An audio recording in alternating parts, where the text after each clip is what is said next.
Hi, I'm Nadia Kaminsky, and 3 months ago, my father threatened to disown me at my sister's engagement party because I refused to donate my restored Victorian home to her and her fiancé as a wedding gift.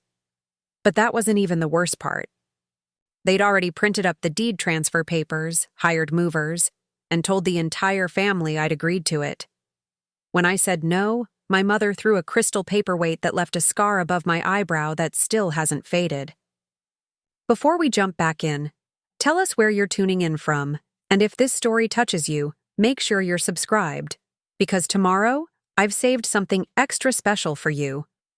It was an unusually warm April evening in Portland. The cherry blossoms along my street had peaked early that year, carpeting the sidewalks with delicate pink petals that clung to my boots as I walked up the steps to my home. I'd spent the day at an estate sale in the West Hills, hunting for period-appropriate fixtures for the 1890s bathroom I was restoring. The brass faucet set in my bag had cost 3 weeks' salary, but finding authentic pieces was worth every penny. My phone buzzed with a text from my mother as I unlocked my front door. "Don't forget, cocktail attire for tomorrow. The Abernethy Estate doesn't allow jeans." As if I'd show up to Vanessa's engagement party in denim. I tossed my keys into the hand-painted ceramic bowl by the door, a housewarming gift from my grandmother before she passed, and let my fingertips trail along the walnut banister I'd spent 60 hours stripping and refinishing. This house had been nothing but sagging floors and water damage when I found it 4 years ago. The real estate agent had called it a hopeless case, but I'd seen past the rotted porch and peeling wallpaper. Every payday, every vacation, every weekend for 4 years had gone into breathing life back into these walls. I'd learned to rewire light fixtures from YouTube videos, stayed up until 3 a.m. stripping paint from crown molding, and spent Christmas Day installing honeycomb tile in the kitchen while my family celebrated without me. "You're wasting your life on that money pit," Warren, my father, had said at least a dozen times. He couldn't understand why I'd spend my architectural preservation degree on a forgotten house in a transitional neighborhood when his furniture manufacturing company could have given me a comfortable office and a reliable paycheck. My sister, Vanessa, had taken that path, stepping perfectly into the role of corporate daughter while I chased my own dreams. I soaked in the tub that night, watching steam rise toward the ceiling medallion I'd restored by hand. Tomorrow would be the first time I'd seen most of my family in months. I tried to focus on the positive. At least Dahlia would be there. My oldest friend had a gift for diffusing tense family situations with just the right comment or a perfectly timed refill of my wine glass. The Abernethy Estate loomed at the end of a winding driveway lined with old-growth Douglas firs. Sunset painted the Willamette Valley vineyards in gold and amber as I parked my weathered Subaru between a gleaming Range Rover and an Audi convertible. I straightened the collar of my emerald silk dress, a splurge from 3 seasons ago, but still elegant, and grabbed the hand-wrapped gift from my passenger seat. At the entrance, a young man in a tailored suit consulted a tablet. "Name, please?" "Nadia Kaminsky," I said, adjusting the small gift box in my hands. "Ah," he swiped through his screen. "You're listed under the family grouping. They're already seated in the East Pavilion." I followed the stone pathway around a reflecting pool where floating candles bobbed gently in the evening breeze. The pavilion glowed with string lights, and laughter floated across the manicured lawn. I paused at the entrance, scanning the crowd, for a familiar face that wouldn't immediately trigger family tension. "There she is!" My mother's voice carried across the space before I spotted her. Elaine Kaminsky had perfected the art of sounding delighted, while her eyes communicated something entirely different. Tonight they said, "You're late, and your hair is inappropriate for formal photography." She air-kissed near both my cheeks, careful not to smudge her lipstick. "Darling, we were beginning to think you'd gotten lost. Didn't you get my text about the time change?" I hadn't. "Sorry, traffic on the bridge was terrible." It wasn't, but it was easier than acknowledging I'd been deliberately kept out of the loop. "Well, you're here now." She linked her arm through mine, nails pressing slightly into my skin as she guided me toward the family table. Vanessa's future. In-laws are simply enchanted with the venue. Cost your father a small fortune, but connections are priceless in this industry. The family table was arranged with military precision, Warren at the head, Vanessa and her fiancé Ethan to his right, their parents to his left, and my mother's place setting at the foot. My chair had been placed slightly apart, angled awkwardly as though it had been added as an afterthought. Nadia. Warren nodded without rising. Glad you could join us. His tone suggested the opposite. Vanessa brightened when she saw me, at least. Naughty. She used my childhood nickname as she stood to embrace me. At 31, my sister still possessed an effortless grace that made her perfectly at home in luxury settings. Her engagement ring caught the light as she reached for me, 3 carats at least, set in platinum. Congratulations, I whispered, genuinely happy for her despite everything else. I handed her the small package. It's not much, but I thought you might like it. She unwrapped it carefully. Inside was a delicate silver locket I'd found at an antique market years ago. I'd kept it safe, somehow knowing it would be perfect for her someday. Inside, I'd placed a tiny photograph of our grandmother on her wedding day. It's something old for your wedding day, I explained. I found a jeweler who could restore it without losing any of the original patina. For a moment, Vanessa's carefully maintained composure cracked. It's perfect, she whispered, fastening it around her neck immediately. Thank you. The moment was shattered by my mother's voice. Nadia restores the most curious things, she announced to Ethan's parents. It's a little hobby of hers. It's actually my profession, I corrected automatically. I'm a historical preservation specialist. I just finished consulting on the Chapman building downtown. Warren cleared his throat. Nadia had the opportunity to join the family business after college, but she chose a different path. The subtext was clear. She chose wrong. Dinner progressed with the usual family dynamics. Vanessa's achievements were highlighted. Her recent promotion, her charity board position, her perfect partnership with Ethan, whose family owned a chain of luxury hotels. My contributions to the conversation were politely acknowledged, then swiftly redirected. I'd lived through enough of these evenings to recognize the pattern, and Dahlia's absence, called away on a last-minute work emergency, left me without my usual buffer. After the main course, Warren tapped his knife against his crystal glass. The pavilion quieted as he stood. Today we celebrate not just an engagement between 2 remarkable young people, but a merger of 2 families with shared values, vision, and commitment to excellence. He sounded like he was addressing shareholders. Elaine and I couldn't be prouder of the woman Vanessa has become, dedicated, loyal, and always mindful of what truly matters in life. I took a long sip of wine as my father continued extolling Vanessa's virtues. It wasn't that I begrudged her the praise. She had worked hard and played by all their rules. It was the implicit comparison that stung, the suggestion that success only counted if it matched their definition.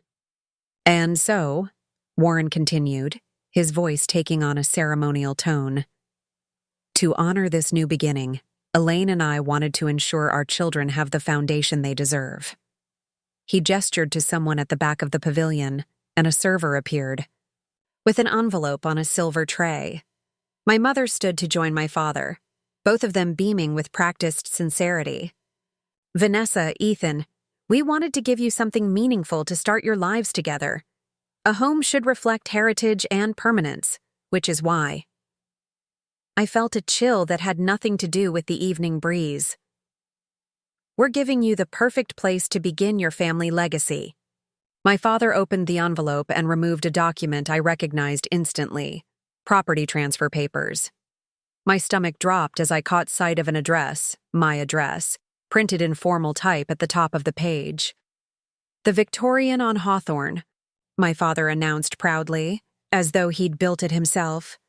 completely restored and ready for the next generation of Kaminskis. The table erupted in delighted gasps and congratulations. Vanessa's future in-laws nodded approvingly. Preparing and narrating this story took us a lot of time, so if you are enjoying it, subscribe to our channel. It means a lot to us. Now back to the story.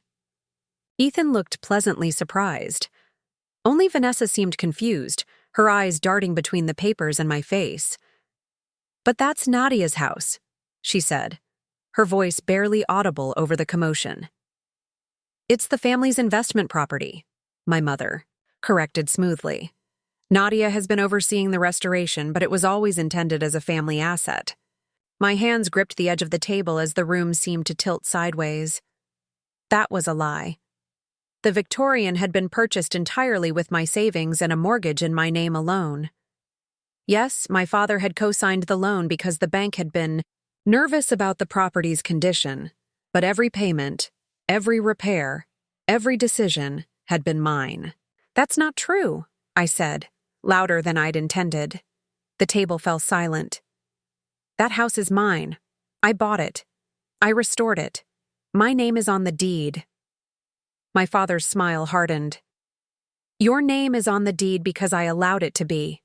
The down payment came from your trust fund, money that came from this family.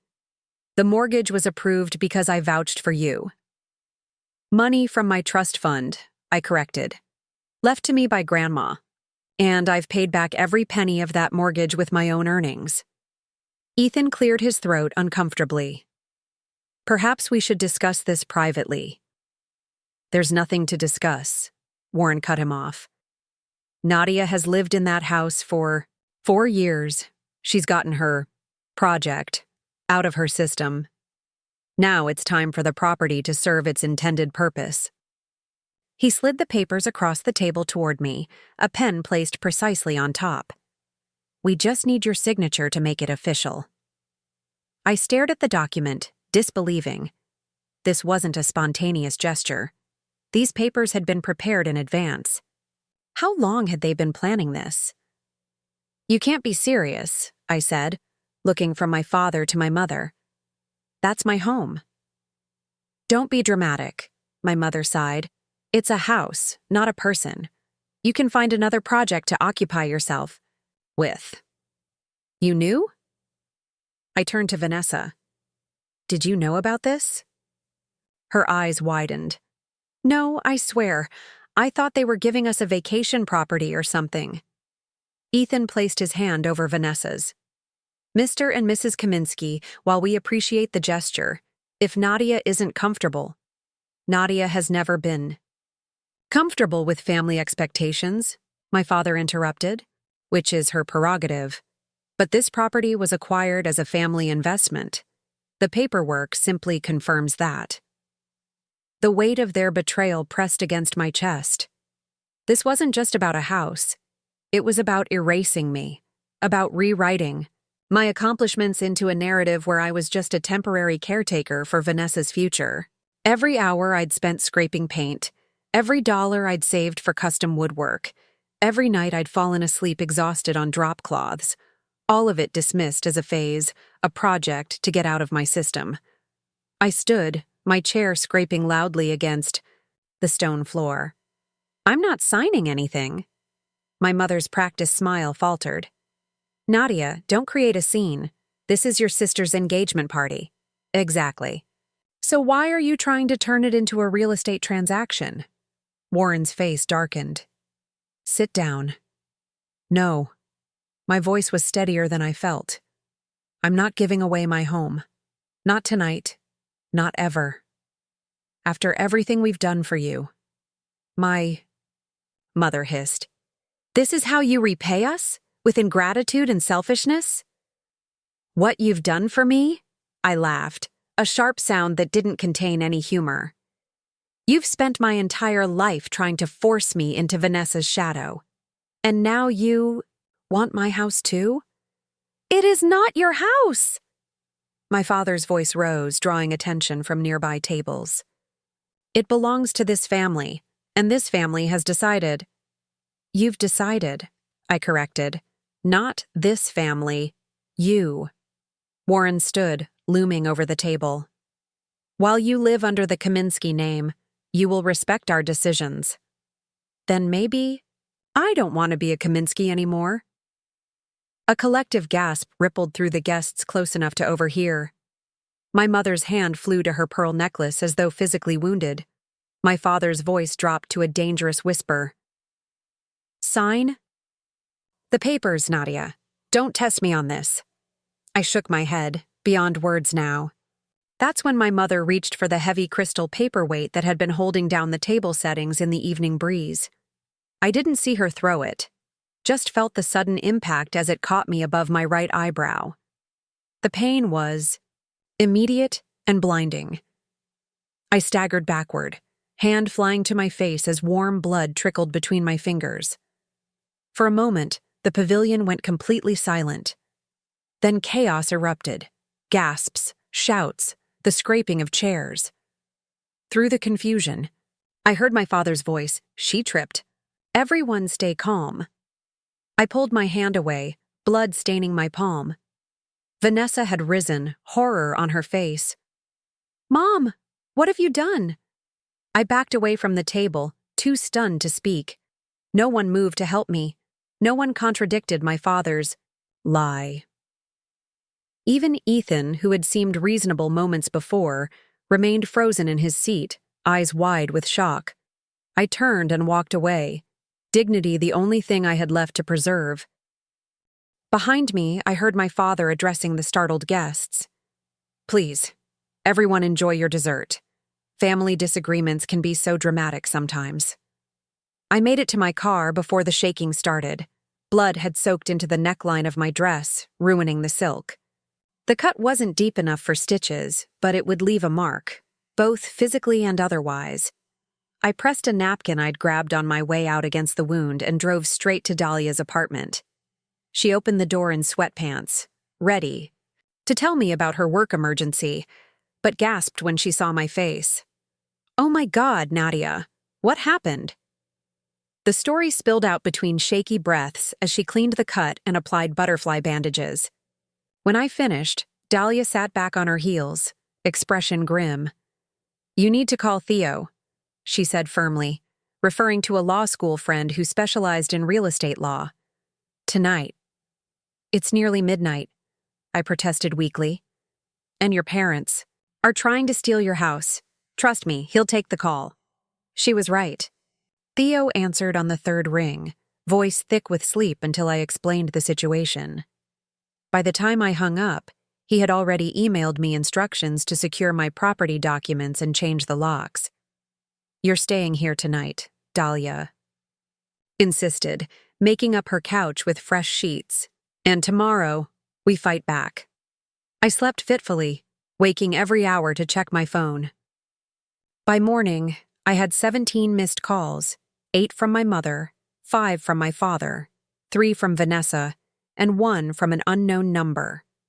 I ignored them all as Dahlia and I drove to my house to implement Theo's security plan. We arrived to find a locksmith already working on my front door. Excuse me, I called out, hurrying up the walk. What are you doing? The man glanced up. Changing the locks. Got hired this morning, emergency job. By whom? My voice shook with barely contained. Hurry, he consulted his work order. Warren Kaminsky. This is my house, I said, pulling out my ID and mortgage statement from my bag, documents Theo had advised me to bring.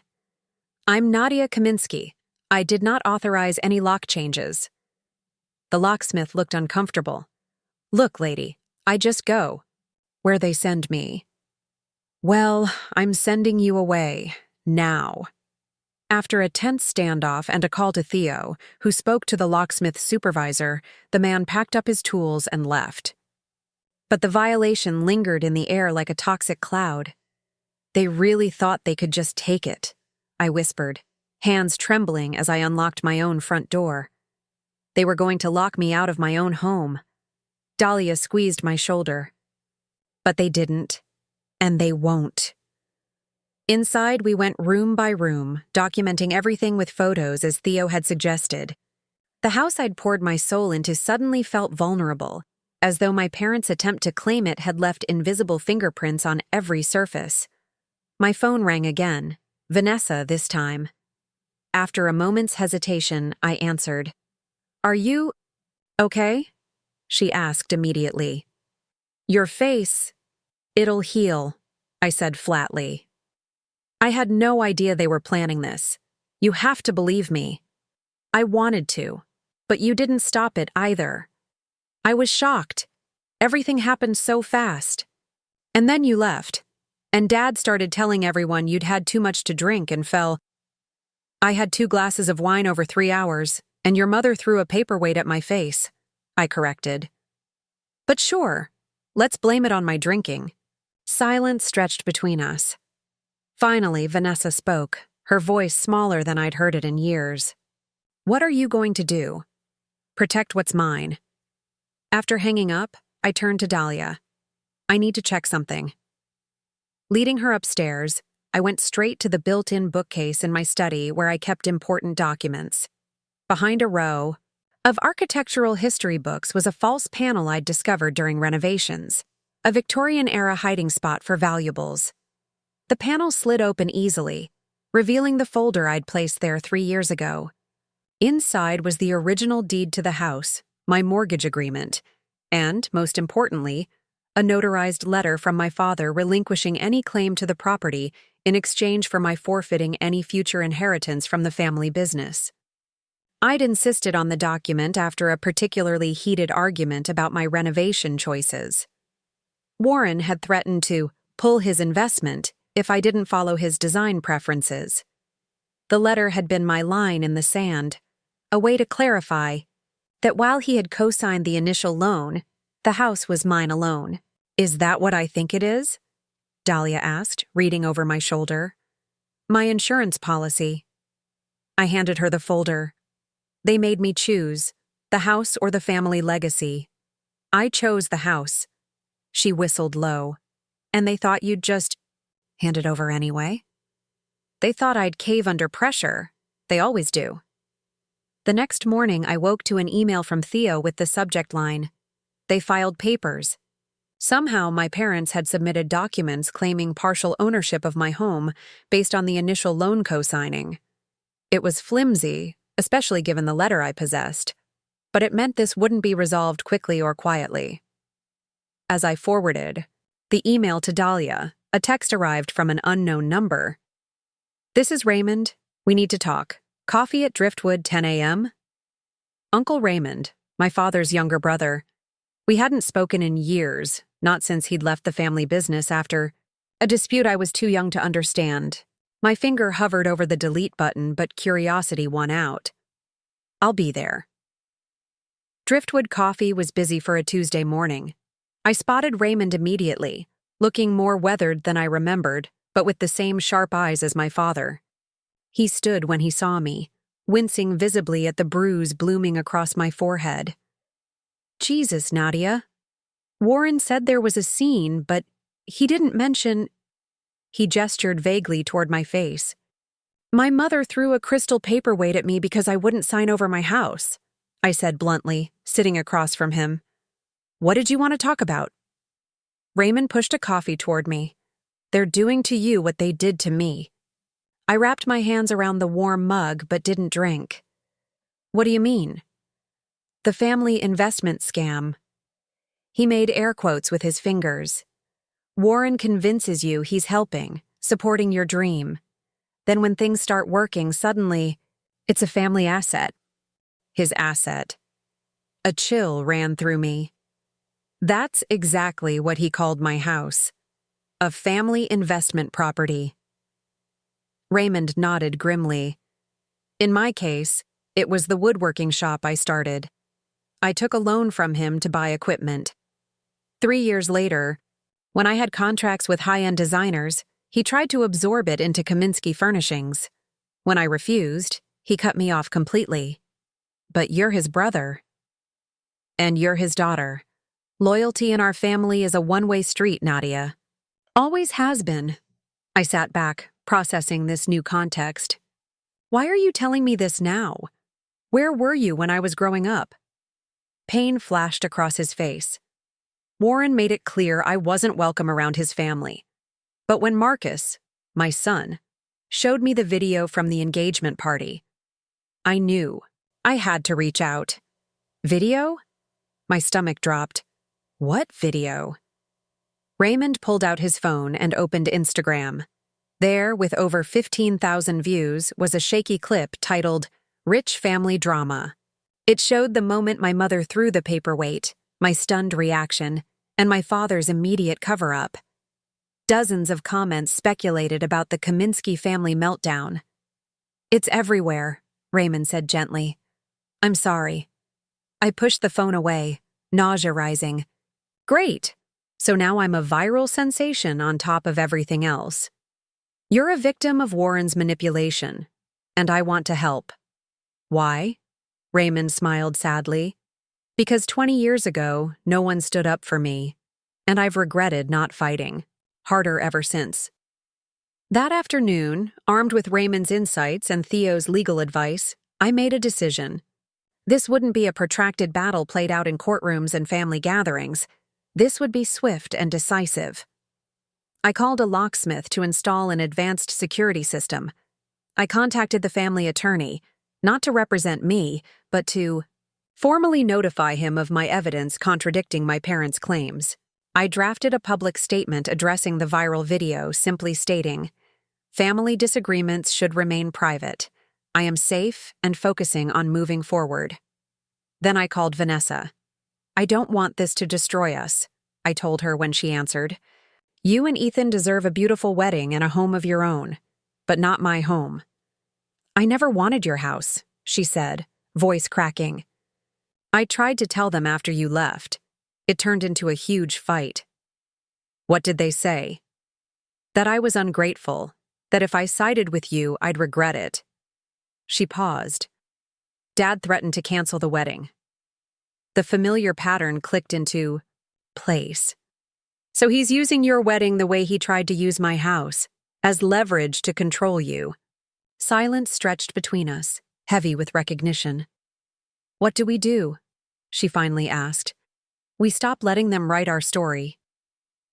The next morning, I sat at my kitchen table with a stack of documents Theo had prepared. Formal notifications.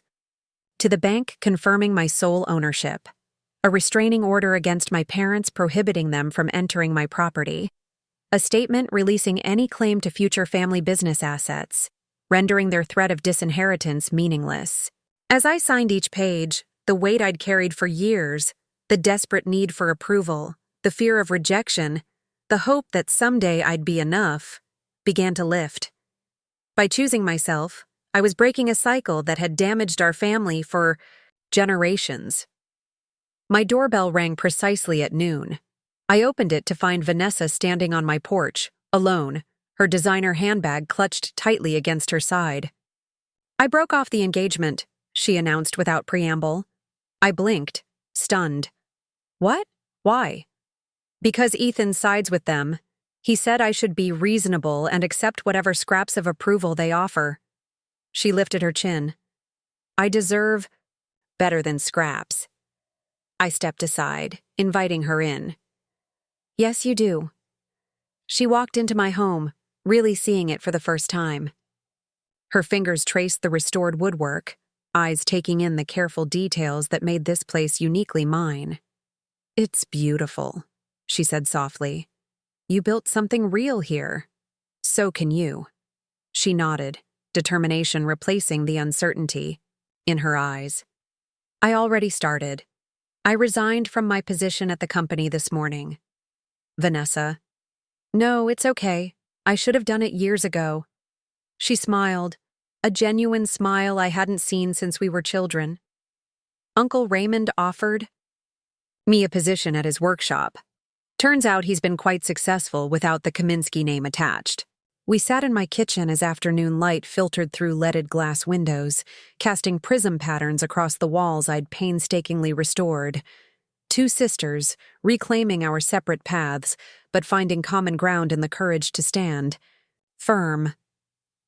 That evening, as the sun set over Portland, I stood on my front porch watching the neighborhood settle into twilight. My phone buzzed with a text from my father. "You'll regret this decision." I didn't respond. There was nothing left to say. Instead, I went inside and locked my door to my house, built with my hands and protected by my determination. Sometimes, the family we're born into tries to convince us that love comes with conditions, that approval must be earned through surrender. But in the quiet aftermath of standing your ground, you discover that the only approval that truly matters is your own. 3 months have passed since that night.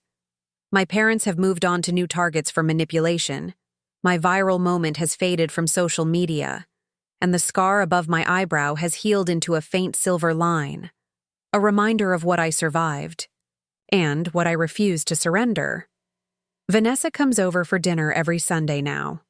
We're learning to be sisters without our parents' influence shaping our relationship. She's flourishing at Raymond's workshop, creating furniture designs that blend innovation with tradition. I've expanded my preservation business, with 3 historic buildings now under my supervision. The paperweight my mother threw sits on my mantle, not as a reminder of trauma, but as a symbol of the moment I chose myself over false peace.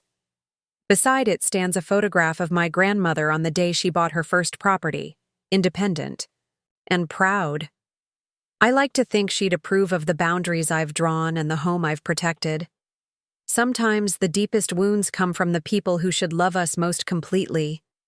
And sometimes, the greatest gift you can give yourself is the courage to say no when the world expects you to say yes. Have you ever had to stand your ground against family pressure? Share your story in the comments below. And if you believe in creating boundaries that protect your peace, subscribe for stories about finding strength in unexpected moments. I spent the next 3 days at Dahlia's apartment, sleeping on her lumpy futon and jumping every time my phone buzzed. The cut above my eyebrow had started to heal, but the bruise had deepened to a violent purple that no amount of concealer could hide. Dahlia offered to pick up clothes from my house, but the thought of sending her into what suddenly felt like contested territory made my stomach twist. "I should go myself," I said on the 3rd morning, staring into a mug of coffee that had gone cold. "I can't hide forever." Dahlia looked up from her laptop where she'd been researching property laws in Oregon. "Are you sure that's a good idea? Your parents could be waiting for you." "It's my house," I said, the words coming out sharper than I intended. "I'm not going to be scared away from my own home." The truth was I was terrified, not just of confrontation, but of what I might find. Had they changed the locks despite the locksmith's retreat? Had they moved Vanessa's things in? Had they somehow managed to manipulate the system already? Theo had assured me my rights were protected by the document my father had signed. But legal protection felt thin and theoretical compared to the raw determination I'd seen in Warren's eyes. "I'll come with you," Dahlia said, already reaching for her keys. It wasn't a suggestion. Portland's morning traffic moved sluggishly as we wound our way across the Hawthorne Bridge. Rain tapped against the windshield in an irregular rhythm, matching the anxious flutter in my chest. As we turned onto my street, I scanned for unfamiliar cars. My father's Mercedes, my mother's Lexus, or worse, a moving truck. The street looked ordinary, rain-slicked and quiet on a weekday morning. My house stood exactly as I'd left it 4 days ago, porch light still on from when I'd rushed out for the engagement party, recycling bin still waiting at the curb for collection. It looked simultaneously unchanged and completely different, like returning to a childhood home after decades away. The porch steps creaked under my weight in the familiar pattern. 3rd step, right corner, that I'd memorized but never fixed. The key slid into the lock with no resistance. A small, irrational part of me had expected it not to work, for the tumbler to refuse to turn, for some invisible force to deny me entry. Instead, the door swung open with the same slight catch it always had. The interior was undisturbed, my coffee mug still on the kitchen counter, a book splayed open on the arm of the sofa where I'd left it, a basket of laundry waiting to be folded at the foot of the stairs. The normality was almost shocking after the chaos of the past few days. "See? Everything's fine," Dahlia said, but she was checking behind doors as she moved through the first floor, her posture tense. I nodded, not trusting my voice. It wasn't fine. Nothing about this was fine, but at least the physical space remained mine. My phone vibrated in my pocket. Unknown number. I hesitated, then answered, bracing myself. "Nadia? It's Imogen. Vanessa's fiancé's sister. We'd met briefly at the engagement dinner 2 months ago and exchanged pleasantries about her graduate studies in art history. Why would she be calling me?" "Hi," I said cautiously. "Is everything okay?" A pause, then. "I don't know if I should be telling you this, but your parents came to our house last night. They were talking to Ethan and our parents about alternate financing for the wedding." My grip tightened on the phone. "What does that mean?" "They were discussing liquidating assets. Your father mentioned something about a property appraisal." Her voice dropped to a near whisper. "I think they're trying to sell your house, Nadia." The floor seemed to tilt beneath me. I sat heavily on the bottom stair, Dahlia hovering nearby, with concern etched across her face. "How can they sell it?" I asked, my voice distant to my own ears. "They don't own it." "I don't know the details," Imogen admitted. "But your mother had paperwork. She was saying something about original investment protection and recovery of family assets. Legal gibberish, designed to sound authoritative. But the implications were clear. They were building a case, creating a narrative where my home was a family investment they had the right to reclaim. "Thanks for telling me," I managed. "I appreciate the warning." "I just thought it wasn't right," she said. "Vanessa seemed upset about the whole thing, but she wouldn't say anything with your parents there." After hanging up, I relayed the conversation to Dahlia, whose expression hardened with each word. "We need to call Theo again," she said. "This is getting serious." I nodded mechanically, but a different realization was forming, crystallizing in the pit of my stomach. This wasn't just about the house. It had never been just about the house. This was about control, about making me fall in line, about ensuring I remained the dutiful daughter who could be managed and directed according to their vision. The house was just the battlefield they'd chosen. The war was much older. I climbed the stairs to my bedroom, needing the comfort of familiar space while I processed this new information. Everything was as I'd left it, bed hastily made, the emerald dress I'd considered wearing to the party draped over a chair, instead of the one that had been ruined by blood. I ran my fingers over the soft fabric, remembering how carefully I'd selected it, hoping for once to meet my mother's impossible standard of appropriate attire. A flutter of movement caught my eye.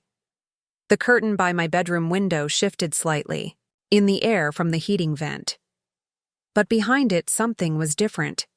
The window was closed but not fully latched, a detail I would never have overlooked, especially with the rainy season upon us. I approached slowly, heart hammering. The windowsill showed faint scuff marks that hadn't been there before. I checked the lock. It had been forced, skillfully enough that it wasn't immediately obvious, but the mechanism was damaged. Someone had been in my bedroom. "Dahlia," I called, my voice calmer than I felt. "Can you come up here?" She appeared in the doorway moments later, phone in hand. "Theo says we should—" She stopped, seeing my expression. "What's wrong?" I pointed to the window. "Someone broke in." Her eyes widened. "Are you sure? Should we call the police?" "And tell them what? That my window is slightly damaged after my parents publicly tried to claim my house?" I shook my head. "They didn't take anything. They were looking for something." The realization hit me like a physical blow. The deed. The letter my father had signed. If they could discredit or destroy that document, their case for ownership would be stronger. And they knew me well enough to guess where I might keep important papers. I moved quickly to the bookcase, Dahlia following in confused silence. The false panel slid open easily, revealing nothing. The folder was gone. No, I muttered, feeling blindly inside the hidden compartment as if the papers might have been pushed to the back. Nothing but dust met my fingertips. I whirled around, scanning the room for any sign of disturbance, any clue to what had happened. The shelf below the window held a row of photography books, exactly as I'd arranged them. My jewelry box sat undisturbed, on the dresser. My laptop remained on the desk where I'd left it. This wasn't a robbery. This was a targeted extraction. The papers are gone, I told Dahlia, my voice hollow. My proof. My protection. She crossed to me, gripping my shoulders, firmly. Nadia, listen to me. We made copies, remember? The day after the party. Theo has them. The originals are important, but they're not the only evidence. I nodded, trying to absorb her words through the panic clouding my thoughts. She was right. We had scanned everything and emailed copies to both Theo and a secure cloud account. But the violation still cut deep. They had invaded my home, my private space, and taken what didn't belong to them. Again. I'm calling the police, Dahlia said, already dialing. This is breaking and entering. This is theft. While she reported, the crime. I sank onto the edge of my bed, trying to imagine my father or mother climbing through my bedroom window. It seemed absurd, impossible. Warren Kaminsky was 62 with a bad knee, and Elaine would never risk damaging her manicure. On a window latch. No, they would have sent someone. A handyman from the furniture factory, perhaps, or hired help. The police arrived 30 minutes later, a young officer named Chen and his more weathered partner, Ramirez. They took statements, photographs, and notes, but their expressions remained professionally neutral even as I explained the context of the theft. So the documents were. Proof of ownership? Officer Chen clarified, glancing up from his notepad. Yes, I said. A notarized letter from my father relinquishing any claim to this property, along with the original deed and mortgage papers. Officer Ramirez's eyes flickered between Dahlia and me. And you believe your parents arranged this break-in to steal these specific documents? Put like that, it sounded paranoid, like the plot of a bad movie. I could feel my credibility eroding with each question. I know how it sounds, I said. But they publicly tried to force me to sign over this house 3 days ago. When I refused, my mother threw a paperweight at me. I gestured to the still vivid bruise on my forehead. And now someone has broken in and taken only the documents that protect my ownership. The officers exchanged a look I couldn't quite interpret. Officer Chen cleared his throat. Ms. Kaminsky, we'll file a report about the break-in, but regarding the dispute over ownership, that's a civil matter. We'd advise you to consult with your attorney. After they left, Dahlia's anger boiled over. They didn't believe you. They practically dismissed the whole thing. Because it sounds insane, I said quietly. Normal parents don't try to steal their daughter's house. Normal mothers don't throw heavy objects at their children's heads. Normal families don't operate like this. I gestured vaguely around me. But mine does. That evening, as Dahlia and I sat in my kitchen strategizing next steps, my phone lit up with Vanessa's name. I hesitated before answering. Where are you? She asked immediately, her voice tight with stress. Are you at home? Yes, I said cautiously. Why? They know about the copies. She spoke quickly, almost whispering. I overheard Dad on the phone with someone, a lawyer, I think. He was saying they needed to act fast before you deployed the backup documents. My stomach dropped. When was this? 10 minutes ago. I'm at their house for dinner. I stepped outside to call you. Vanessa, I have to go, she interrupted. Just be careful, okay? They're really angry, Nadi. The line went dead before I could respond. I stared at the phone, a chill spreading through me despite the warm kitchen. What's wrong? Dahlia asked, registering my expression. I relayed Vanessa's warning, watching understanding dawn in Dahlia's eyes. They're escalating, she said. We need to move those copies somewhere safer than the cloud. I nodded, already reaching for my laptop. And I need a security system. Today. By nightfall, I had a temporary alarm system installed. Not the comprehensive setup I'd eventually need, but enough to detect any further intrusions. Copies of my documents were physically secured in Theo's office safe, with additional digital copies stored on encrypted drives both Dahlia and I carried. I should have felt safer. Instead, as darkness settled over the house, every creak and whisper of wind became a potential threat. Dahlia had wanted to stay, but I'd insisted she go home. She had already missed days of work on my behalf. This was my battle, my home to defend.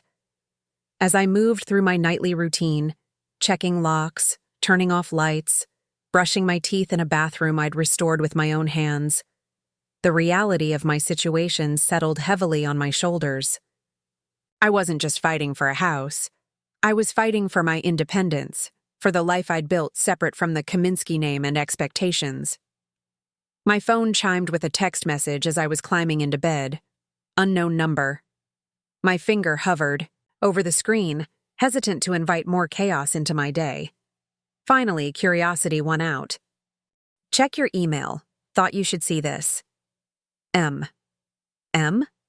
The only M in my contacts was my cousin Marcus, Raymond's son, whom I hadn't spoken to in years.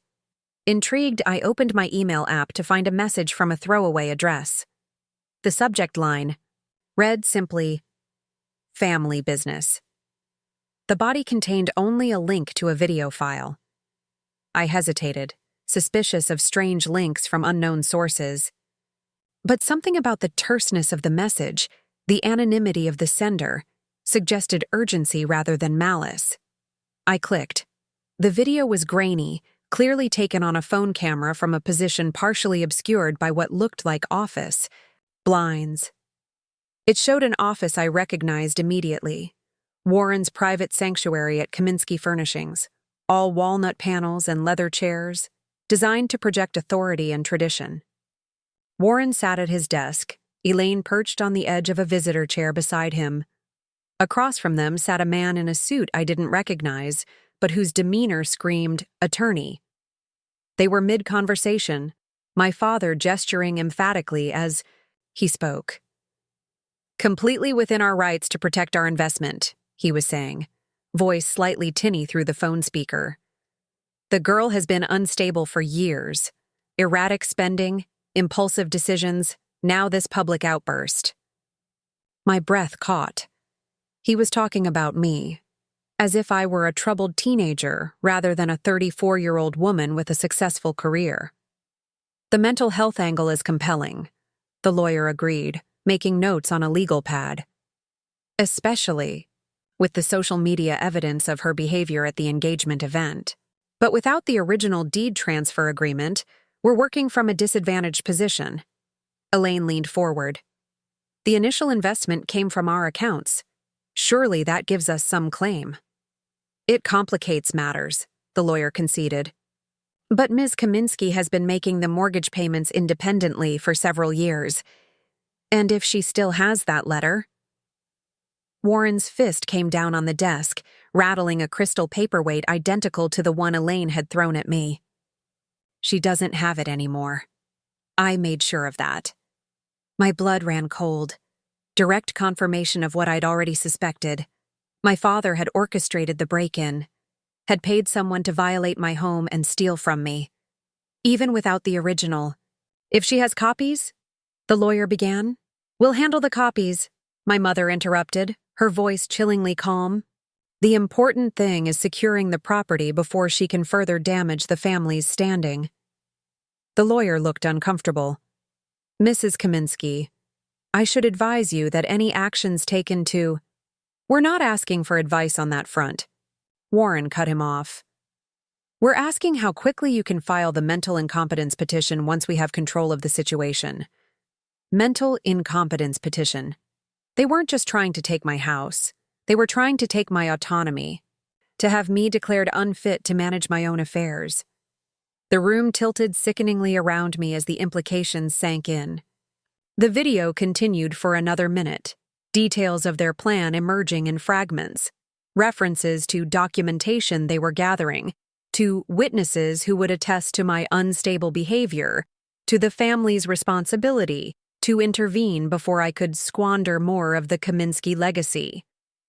When it ended, I sat frozen, phone clutched in trembling hands. This went beyond a family disagreement, beyond a dispute over property. This was methodical, calculated destruction of my independence. I replayed the video, focusing not on my parents, but on the background, trying to discern who might have recorded it, and when. The clock on Warren's desk showed 4:30, but no date was visible. A calendar on the wall was too blurry to read, but in the lower right corner of the frame, partially obscured by the blinds, I caught a glimpse of dark hair and the edge of a face turned away from the camera. Someone inside Kaminsky Furnishings was on my side. Someone had risked their position to warn me. Morning brought clarity and resolve. I couldn't fight shadows and whispers. I needed to confront this directly, to meet their hidden agenda with transparency and legal force. I called Theo before the sun had fully risen. They're planning to have me declared mentally incompetent, I told him without preamble. I have video evidence. His response was immediate and practical, a list of preemptive measures we could take, documentation we would need, witnesses who could attest to my mental soundness and financial responsibility. By 9 a.m., we had an appointment with a psychologist specializing in competency evaluations, a meeting scheduled with my accountant to review my financial records, and a plan to document the restoration work I'd done on the house as evidence of my capabilities. This won't be easy, Theo warned as we concluded the call. Family competency challenges are messy, personal. They'll dig into every aspect of your life looking for evidence to support their claims. Let them, I said, surprising myself with the steadiness in my voice. I have nothing to hide. The doorbell rang just as I was hanging up. Through the peephole, I saw Vanessa standing on my porch, hands shoved deep in the pockets of her camel coat, hair windblown from the morning breeze. Alone. I opened the door cautiously, still wary despite our recent alliance. Vanessa, what are you doing here? I needed to see you, she said, eyes darting past me to scan the entryway. Can I come in? It's important. I stepped aside, allowing her to enter but maintaining distance between us. The last few days had eroded my trust in even the most familiar relationships. Vanessa paced my living room, agitation evident in every movement. Finally, she turned to face me. They think I'm at Ethan's parents' house discussing wedding venues. I don't have much time. What's going on? She pulled an envelope from her purse and thrust it toward me. I found this in Dad's study. It's bad, naughty. Inside was a neatly typed document titled Petition for Appointment of Conservator. My name appeared in the header, alongside my parents' names as the petitioners. The document was filed with legal terminology, references to impaired decision-making capacity, inability to manage financial affairs, and history of erratic behavior. They're really doing it, I whispered, more to myself than to Vanessa.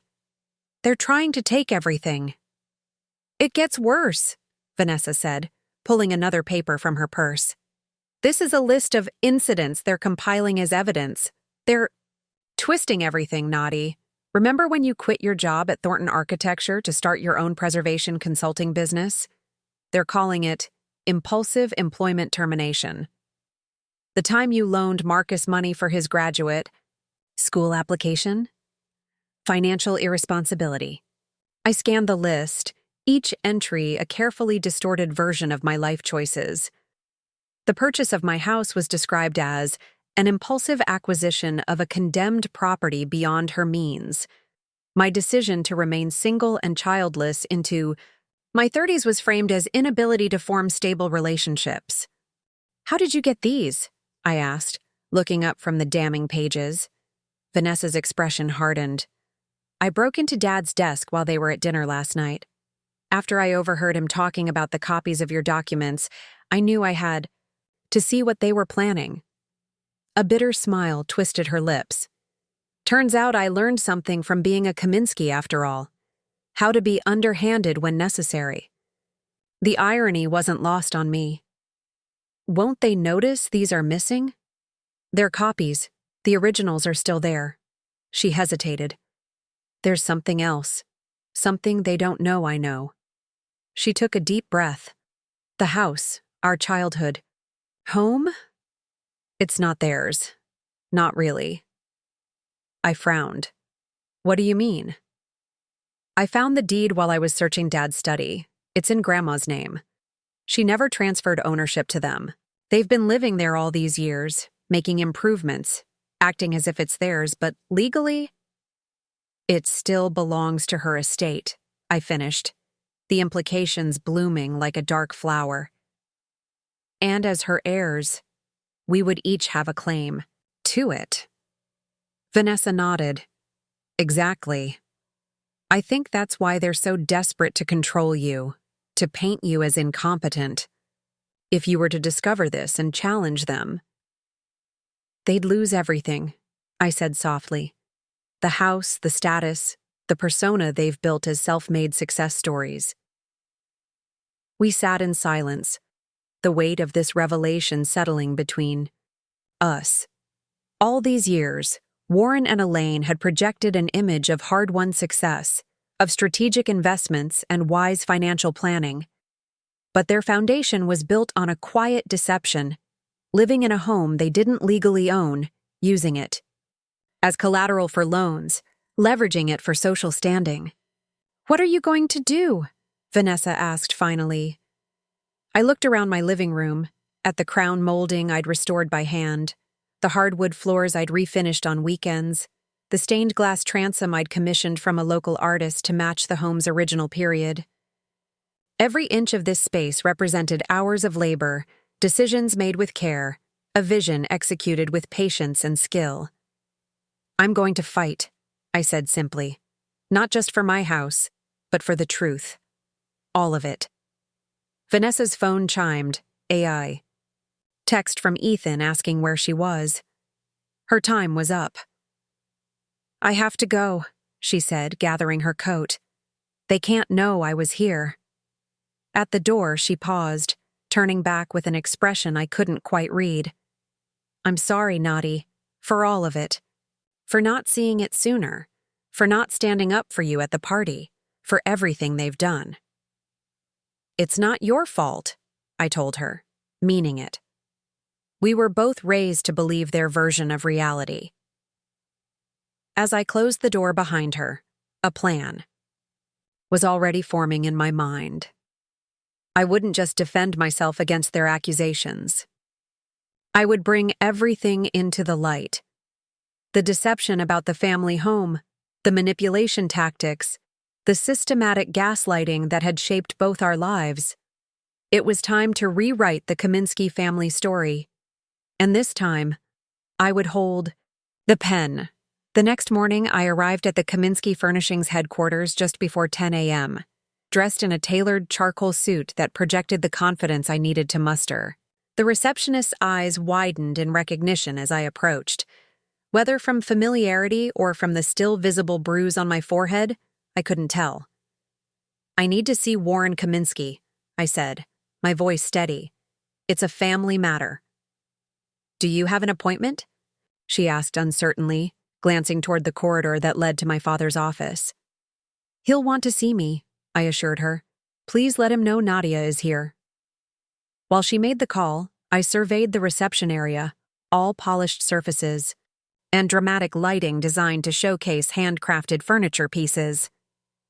A magazine on the coffee table featured my father on the cover, smiling confidently beside a caption that read, "Warren Kaminsky, Crafting Legacy Through Quality." Legacy. The word that had been wielded like a weapon throughout my childhood. The justification for every sacrifice demanded, every deviation corrected, every independent thought suppressed. The receptionist hung up, looking surprised. "He says to go right in." Warren's office door was open when I reached it, but I knocked. Anyway, a small courtesy that highlighted how different my approach was from his. He looked up from his computer, expression carefully neutral. "Nadia, this is unexpected." "Is it?" I stepped inside, closing the door behind me. "I thought you'd be anticipating my next move. Isn't that how chess works? Thinking several steps ahead?" A flicker of something, concern perhaps, or wariness, crossed his face before disappearing behind his practiced corporate mask. "I'm not sure what you mean, if you're here about the unpleasantness at Vanessa's party." "I'm here about the petition for conservatorship," I interrupted, placing the copy Vanessa had given me on his desk. "And the break-in at my house. And the family home that isn't actually yours." He went very still, eyes darting between the document and my face. I could almost see the calculations happening behind his eyes, assessing how much I knew, how I'd discovered it, what leverage remained in his possession. "Where did you get this?" he asked finally, tapping the petition with one manicured finger. "Does it matter? The point is, I know what you're doing. I know why, and it stops today." He leaned back in his chair, studying me with new intensity. "You've always been dramatic, Nadia. Impulsive. This situation doesn't need to escalate further. We can come to a reasonable arrangement." "Like the reasonable arrangement you tried to force on me at the engagement party." I gestured to my forehead. "Or perhaps you mean the reasonable arrangement of having me declared mentally incompetent so you can seize control of my assets." "We're trying to help you," he said, voice taking on the patronizing tone I'd heard throughout my childhood. "You're making reckless decisions. The house, the business ventures, refusing to participate in the family legacy, these are signs of instability." "No," I countered. "They're signs of independence, which is apparently the one thing you can't tolerate from your daughters." His jaw tightened almost imperceptibly. "You've been influenced by outside voices, people who don't understand our family's values or goals." "You mean people who treat me like an autonomous adult capable of making my own choices?" I shook my head. "You're right. I have been influenced by them. Thank goodness." Warren stood, coming around the desk to tower over me as he had done throughout my childhood when delivering lectures or punishments. It was a power move, designed to intimidate through physical presence. I held my ground. "What exactly do you want, Nadia?" he asked, voice lowered. "Money? A different property? What will it take to end this disruptive behavior?" "The truth," I said simply. "I want you to withdraw the petition. I want written acknowledgement that my house belongs solely to me. And I want you to come clean about Grandma's house, the one you've been pretending to own for 20 years. His face drained of color. "Who told you about that? Vanessa?" He shook his head in disbelief. "She wouldn't betray family like that." "Maybe she realized what family actually means," I suggested. "It's not about control or manipulation or presenting a perfect image to the world. It's about support and respect and honesty." Warren turned away, moving to the window that overlooked the factory floor below. Workers moved among tables and machinery, crafting the furniture that had built his reputation. When he spoke again, his voice had lost its authoritative edge. "Your grandmother wanted us to have that house, she said so many times. The paperwork was just a formality she never got around to completing." then why hide it? Why not go through proper channels after she died to transfer the title? Why maintain the fiction for decades? He didn't answer directly. Everything I've done has been to build something lasting for this family. A legacy that would secure your future, Vanessa's future, generations to come. No, I said quietly. Everything you've done has been to maintain control over the narrative, over the family image, over your daughter's lives. But we're not extensions of you, Dad. We're separate people with our own paths. Warren turned. Back to me, eyes harder now. And if I refuse your demands? If I proceed with the petition? I took a deep breath. This was the moment I'd prepared for, the line I was ready to cross. Then I go public with all of it. The fraudulent ownership claims on Grandma's house, the break-in at my home, the video of you planning to have me declared incompetent. I met his gaze steadily. How would that affect the Kaminsky legacy you're so concerned about?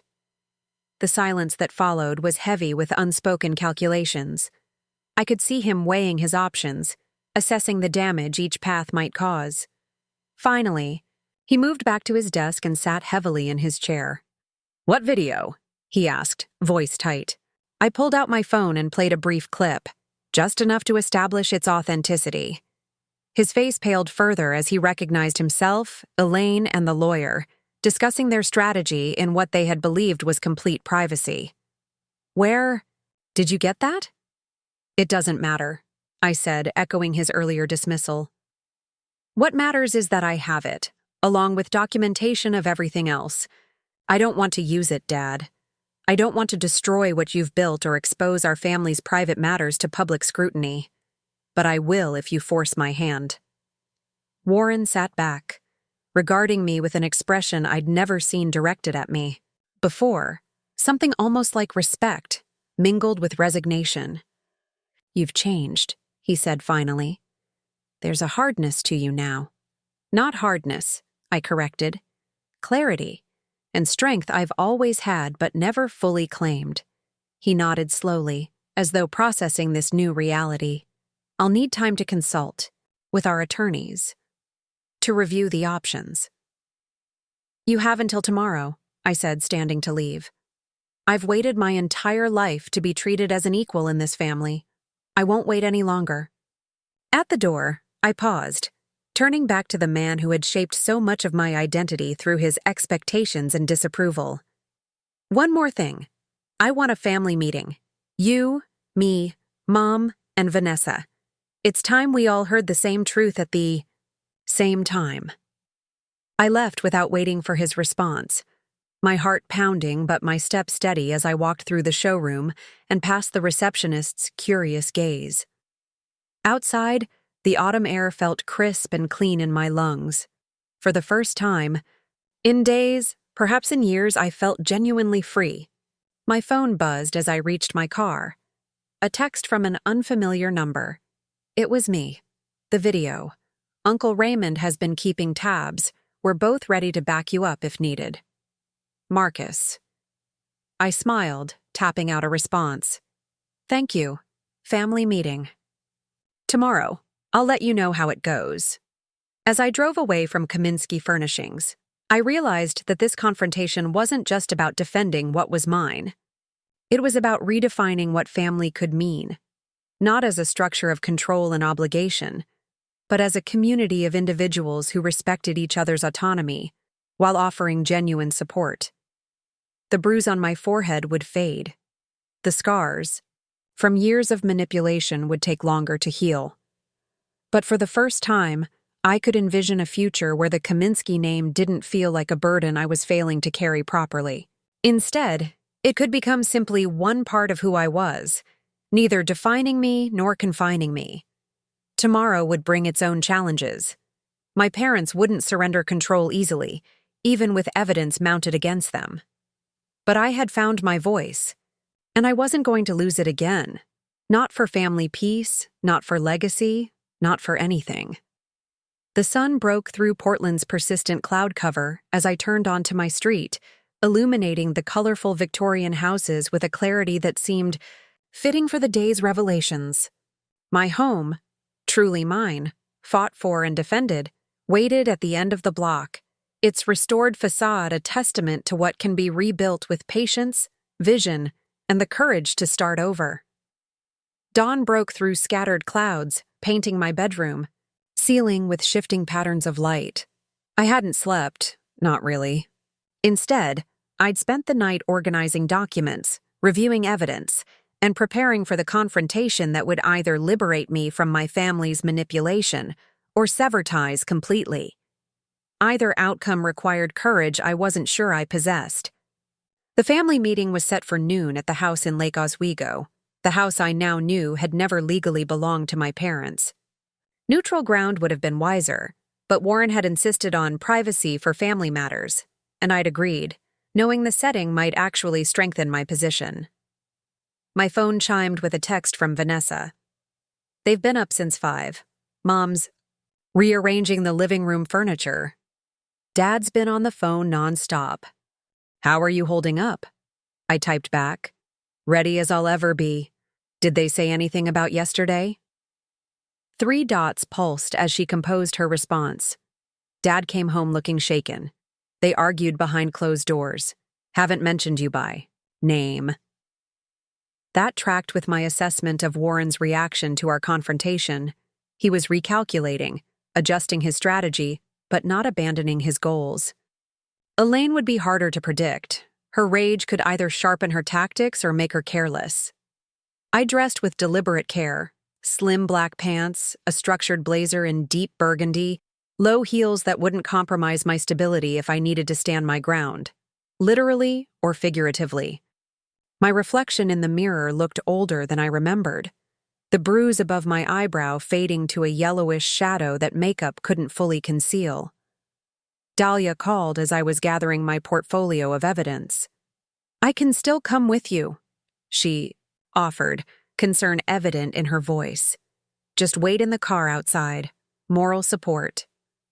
"I need to do this alone," I said, though part of me longed for her steady presence. "But maybe stand by for rescue if you don't hear from me by 3? I'll be on high alert," she promised. "And Nadia, remember what Theo said. Don't sign anything, don't agree to anything, and record everything." The recording app was already set up on my phone, ready to capture whatever transpired. Oregon was a one-party consent state for recordings, and I fully intended to document this meeting, regardless of how my parents might feel about it. My drive to Lake Oswego felt surreal, as though I were moving through a memory rather than the present. I'd made this journey hundreds of times throughout my life, but never with such clarity about the dynamics awaiting me. Each familiar landmark, the coffee shop where I'd studied for college exams, the park where Vanessa had learned to ride a bike, the ornate gates marking the entrance to the exclusive neighborhood, now carried new meaning, each a piece of a revised history I was still assembling. The house looked exactly as it always had: immaculate landscaping, pristine white columns flanking the entrance, an American flag fluttering from a pole by the driveway, a monument to appearances. But now I saw it differently, not as the manifestation of my parents' success, but as evidence of their deception. A house they'd claimed but never properly owned, living for decades on borrowed legitimacy. Vanessa opened the door before I could ring the bell, her expression a mixture of anxiety and relief. "You came," she whispered, as though she'd half expected me to change my mind. "Of course I did," I said, squeezing her hand briefly. "Are they ready?" She nodded, leading me through the foyer toward the formal living room where our family had always entertained guests and held important discussions. It was telling that Warren had chosen this space rather than the more casual family room where we'd spent Sunday evenings watching movies and eating popcorn in the rare moments when family obligations relaxed. Elaine and Warren sat on opposite ends of the cream-colored sofa, a calculated tableau of parental unity. They'd dressed for the occasion as well, Warren in a cashmere sweater and pressed slacks, Elaine in one of her St. John knit suits, a strand of pearls at her throat. the uniform of unassailable respectability. "Nadia," my mother said, voice carefully modulated to express concern rather than the anger I knew she felt. "We're glad you've agreed to this discussion. Your behavior lately has been concerning." I remained standing, declining the armchair positioned across from them. Power dynamics were embedded in such arrangements, and I wouldn't cede the higher ground so easily. "Let's be clear about why we're here," I said, keeping my tone neutral but firm. "This isn't an intervention. It's a negotiation." Warren's expression tightened. "There's nothing to negotiate. We're your parents. We want what's best for you, even if you can't see it right now." I placed my portfolio on the coffee table between us. "What's best for me isn't having my home stolen, my character assassinated, or my legal rights undermined through false claims of mental incompetence." Elaine flinched at the directness of my words. "That's a very distorted interpretation of our intentions. Is it?" I opened the portfolio and withdrew the first document, a copy of the petition Vanessa had discovered. "This seems quite clear to me." Warren leaned forward, voice dropping to the commanding tone he used in board meetings. "Nadia, you need to understand the position you've put us in. Your behavior at Vanessa's engagement party was erratic, confrontational. You publicly embarrassed the family, then disappeared for days. We're concerned—" "No," I interrupted, surprising myself with my steadiness. "You're not concerned. You're inconvenienced. I refuse to follow your script, to hand over my property. As instructed, to play the role of the dutiful daughter sacrificing for her sister's happiness. That's not concern, it's control." "How dare you?" Elaine began, color rising in her cheeks. "After everything we've done for you." "What exactly have you done for me?" I asked quietly. "You've belittled my career choices. You've dismissed my achievements. You've invaded my home. You've attempted to steal my property. And now you're trying to have me declared incompetent because I won't comply with your demands." "That's enough," Warren snapped, abandoning the pretense of calm concern. "You've clearly been influenced by that lawyer friend of yours, filling your head with paranoid interpretations of normal family dynamics." "Normal family dynamics don't include assault," I said, gesturing to my forehead. "Or breaking and entering. Or identity theft." Vanessa, who had been silently observing from a chair near the window, looked up sharply. "Identity theft? What are you talking about?" I withdrew another document from my portfolio, a credit report Theo had helped me obtain. Through emergency channels. Someone attempted to open a line of credit in my name 2 days ago. Using my social security number and personal information, the application listed this address for verification. Warren's face remained impassive, but a muscle twitched in his jaw, a tell I'd observed throughout my childhood when his plans encountered unexpected obstacles. "That's preposterous," Elaine said, but her denial lacked conviction. "Why would we need to access credit in your name?" "To create evidence of financial irresponsibility," I suggested. "To strengthen your petition by demonstrating that I can't manage my own affairs." "This is exactly the kind of paranoid thinking we're worried about," Warren countered. "Constructing elaborate conspiracies, turning normal family concerns into some kind of psychological thriller plot." "Then explain this," I said, pulling out the next document, printouts of the security camera footage from my home, showing a man I didn't recognize approaching my bedroom window with tools clearly designed for entry. "Someone broke into my house the day after the engagement party. They took only one thing, the original deed and signed agreement relinquishing your claim to my property." Warren's expression didn't change, but he shifted slightly in his seat. "If there was a break-in, you should have called the police." "I did. They took a report. They're investigating. But we both know what they'll find, don't we?" I leaned forward, lowering my voice. "The man works for Kaminsky Furnishings. Maintenance Department, Luis Vargas.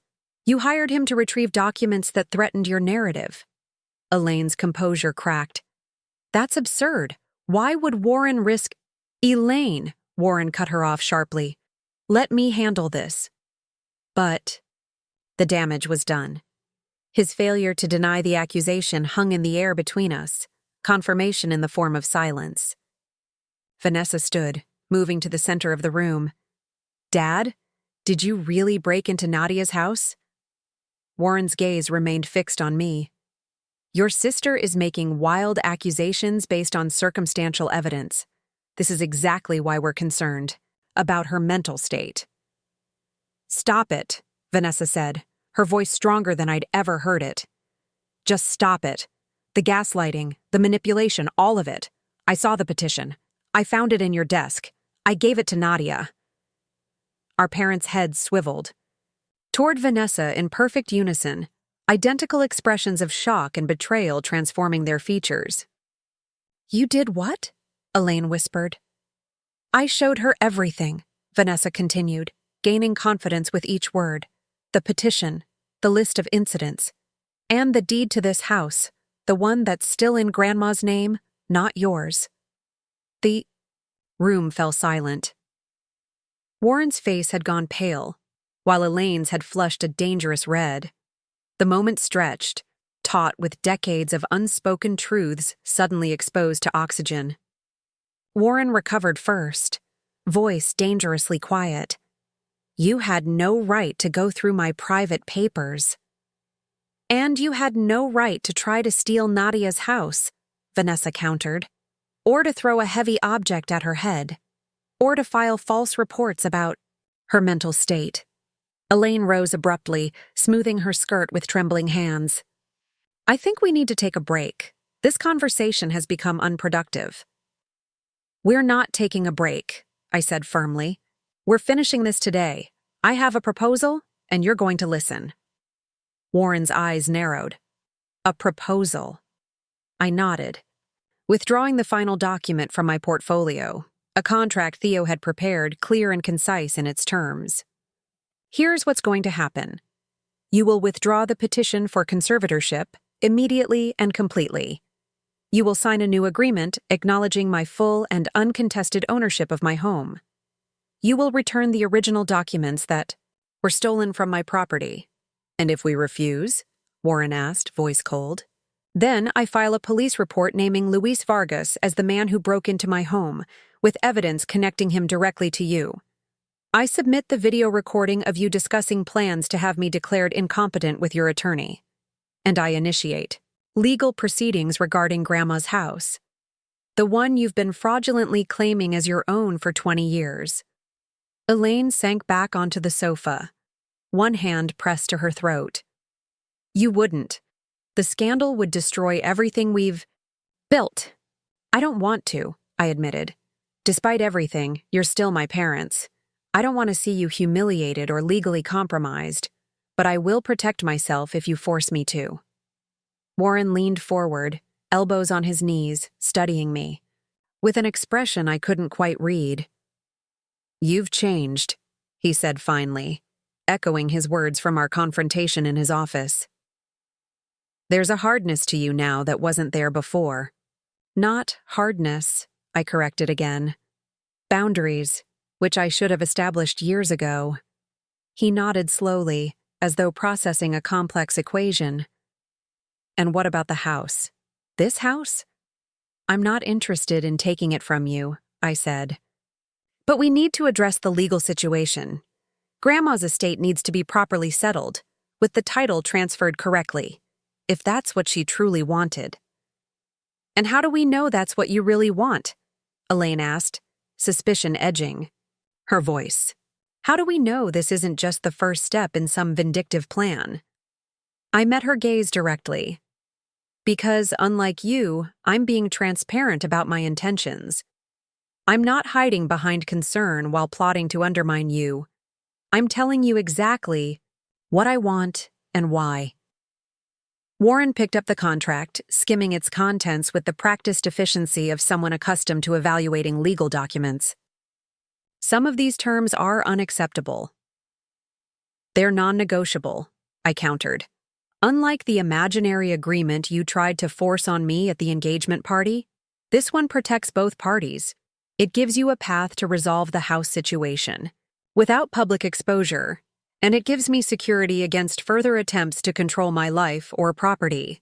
Vanessa moved closer, standing beside me in a small but significant gesture of solidarity. It's fair, Dad.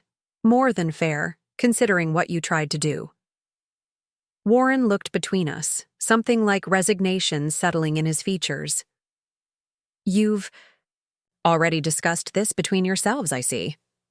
We've started to, I acknowledged, to build the kind of sister relationship we should have had all along, one based on mutual support instead of competition you manufactured. Elaine stood again, moving to the window as though seeking escape from the conversation. This is all so unnecessary. We're family. We should be able to resolve differences without legal documents and recordings and threats. I agree, I said quietly, but you didn't give me that option. You moved directly to coercion, theft, and attempts to have me declared legally incompetent. You created this situation, not me. Warren set the contract on the coffee table, his decision evident in the careful way he aligned its edges with the surface. We'll need time to review this with our attorney. You have 24 hours, I said. After that, I proceed with filing the police report and submitting the evidence I've gathered to the relevant authorities. He nodded, the gesture stiff but definitive. And in the meantime? In the meantime, all actions against me or my property cease immediately. Any further attempts to access my financial accounts, damage my reputation, or enter my home will be documented and added to the evidence file. Elaine turned from the window, composure partially restored, though her hands still trembled slightly. And what about Vanessa's wedding? What about the family's standing? Have you considered how this confrontation affects anyone beyond yourself? The accusation of selfishness, her favorite weapon throughout my childhood, no longer carried the sting it once had. I've considered it carefully, I said, which is why I'm offering a path that preserves privacy and dignity for everyone involved, despite the fact that you've extended no such consideration to me. Vanessa stepped forward. Mom, Nadia isn't the one who put the wedding at risk. You and Dad did that when you tried to use it as leverage to steal her house. We weren't stealing, Warren corrected automatically. We were reallocating a family asset to— It was never a family asset, I interrupted. It was my home. Purchased with my money, restored with my labor, protected by a legal agreement you signed and then tried to circumvent. He fell silent, the familiar justifications finally failing under the weight of accumulated evidence. I gathered my portfolio, having made my case more effectively than I'd dared to hope. 24 hours, I reminded them. I've sent digital copies of the contract to both your emails. Vanessa has my contact information if you have questions. Before then. As I turned to leave, Elaine's voice stopped me, softer now, almost vulnerable. Nadia, why are you doing this? Why not just let us help you? Be part of the family plan? Things could be so much easier.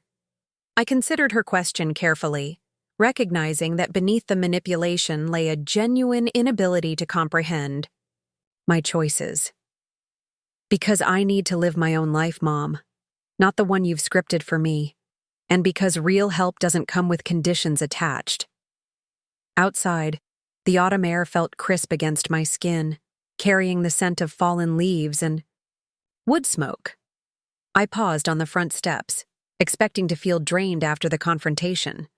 Instead, I felt lighter, as though I'd set down a burden I'd been carrying so long I'd forgotten it wasn't part of me. Vanessa followed me out, closing the door softly behind her. That was incredible, she said. I've never seen them speechless like that. They weren't used to having their narrative challenged, I said, turning to face her. Are you going to be okay?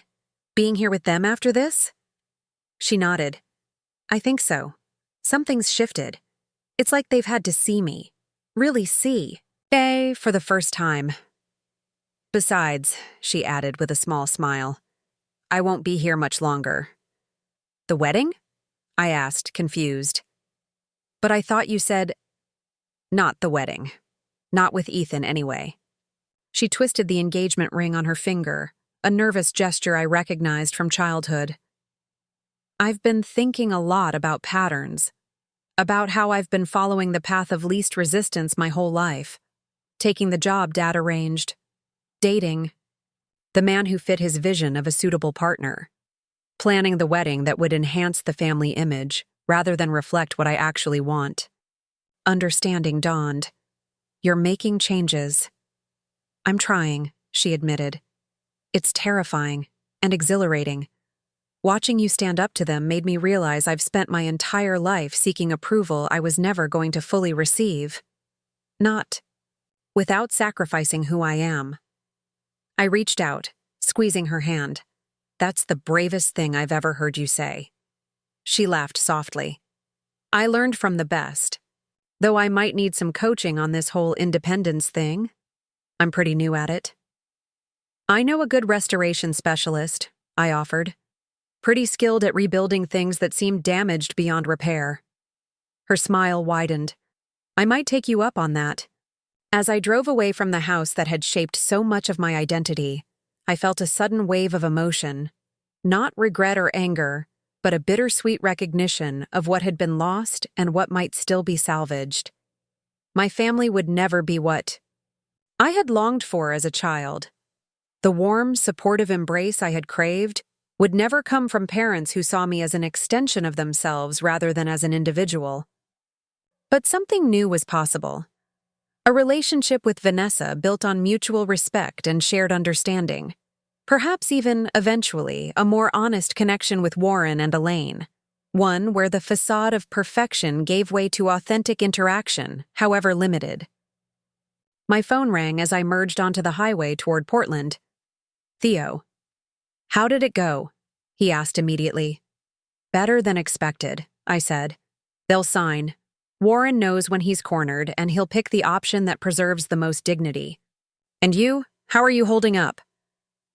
I considered the question, realizing that beneath the adrenaline and relief lay a deeper calm I hadn't expected. I'm okay. Really okay, maybe for the first time? Good, he said, satisfaction evident in his voice. Because there's something else you should know. I did some digging into the property records for your grandmother's estate. There's another house, Nadia, one in Cannon Beach. It's still in her name, too. My grip tightened on the steering wheel. Another house? They never mentioned. I'm guessing they didn't know, Theo interrupted. It was purchased through a separate trust, listed under her maiden name. According to the records, she left specific instructions that it was to pass directly to her granddaughters, you and Vanessa, upon her death. But the executor never completed the transfer. Who was the executor? I asked, though I already suspected the answer. Warren Kaminsky. Of course, another asset concealed, another inheritance diverted. But this one held a different significance. My grandmother had specifically designated it for Vanessa and me, bypassing her son entirely. Send me everything you have, I said. I want to understand the full picture before I decide what to do next. As I hung up, a memory surfaced. My grandmother sitting with me on the porch swing of her small house in Portland. Years before, she moved in with my parents as her health declined. Someday, she'd told me, you'll understand that the most valuable things we build aren't made of wood or stone. They're made of choices, one after another, that shape who we become. At the time, I'd assumed she was speaking in generalities, offering the kind of vague wisdom adults often shared with children.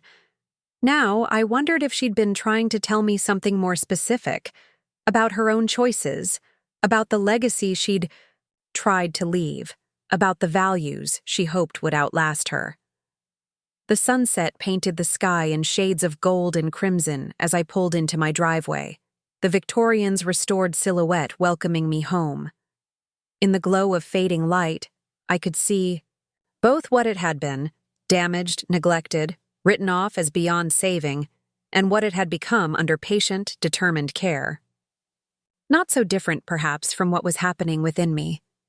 I entered my home, breathing in the familiar scent of lemon oil and aged wood. The space felt different somehow, more completely mine now that I had defended it, more precious for having been threatened.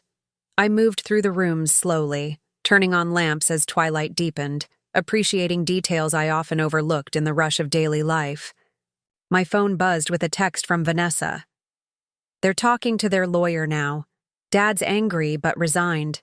Mom's oscillating between fury and tears. I think they'll sign. I typed back, "Stay strong. This was never about hurting them. It was about stopping them from hurting us." Her response came quickly. "I know. For the first time. I really know." I set the phone aside and settled into the window seat I'd built in the front parlor, watching as my neighborhood transitioned from day to night. Porch lights flickered on along the street. Families returned home from work and school. Life continued its steady rhythm. Tomorrow would bring new challenges: the contract signing, the necessary legal steps to address my grandmother's estate, the ongoing process of establishing boundaries with my parents while leaving space for a different kind of relationship to potentially emerge. But tonight, in this moment of hard-won peace, I allowed myself to simply exist in the home I had created. Not as an act of defiance against my family's expectations, but as an expression of my own vision and values. The path forward wasn't completely clear, but for the first time, I was certain it was mine to determine. The doorbell rang just as I was considering whether to order takeout or attempt to cook with the sparse contents of my refrigerator.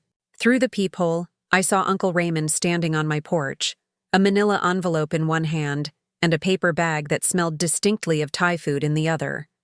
I opened the door, surprised but not displeased by the unexpected visit.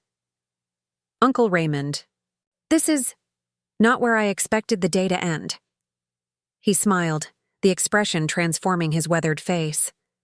"Heard you had quite the showdown with Warren and Elaine.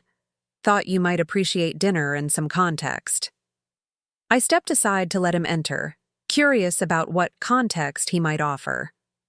Raymond had been the family outlier for as long as I could remember, the brother who had walked away from the Kaminsky legacy, choosing a simpler life crafting custom furniture in a small workshop rather than joining the corporate machine Warren had built. "Marcus called you," I guessed as I led him to the kitchen. Raymond nodded, setting the food on the counter while glancing appreciatively around the restored space. "He was impressed, said you stood your ground like someone who'd been doing it all their life." "Hardly," I admitted, retrieving plates from the cabinet. "I was terrified the whole time." "Courage isn't about not feeling fear," he said, echoing words my grandmother had once shared. "It's about feeling it and moving forward anyway." We settled at the kitchen table, containers of pad thai and green curry steaming between us. Raymond seemed content to eat in companionable silence for a few minutes, his eyes occasionally moving around the room, taking in details of the restoration.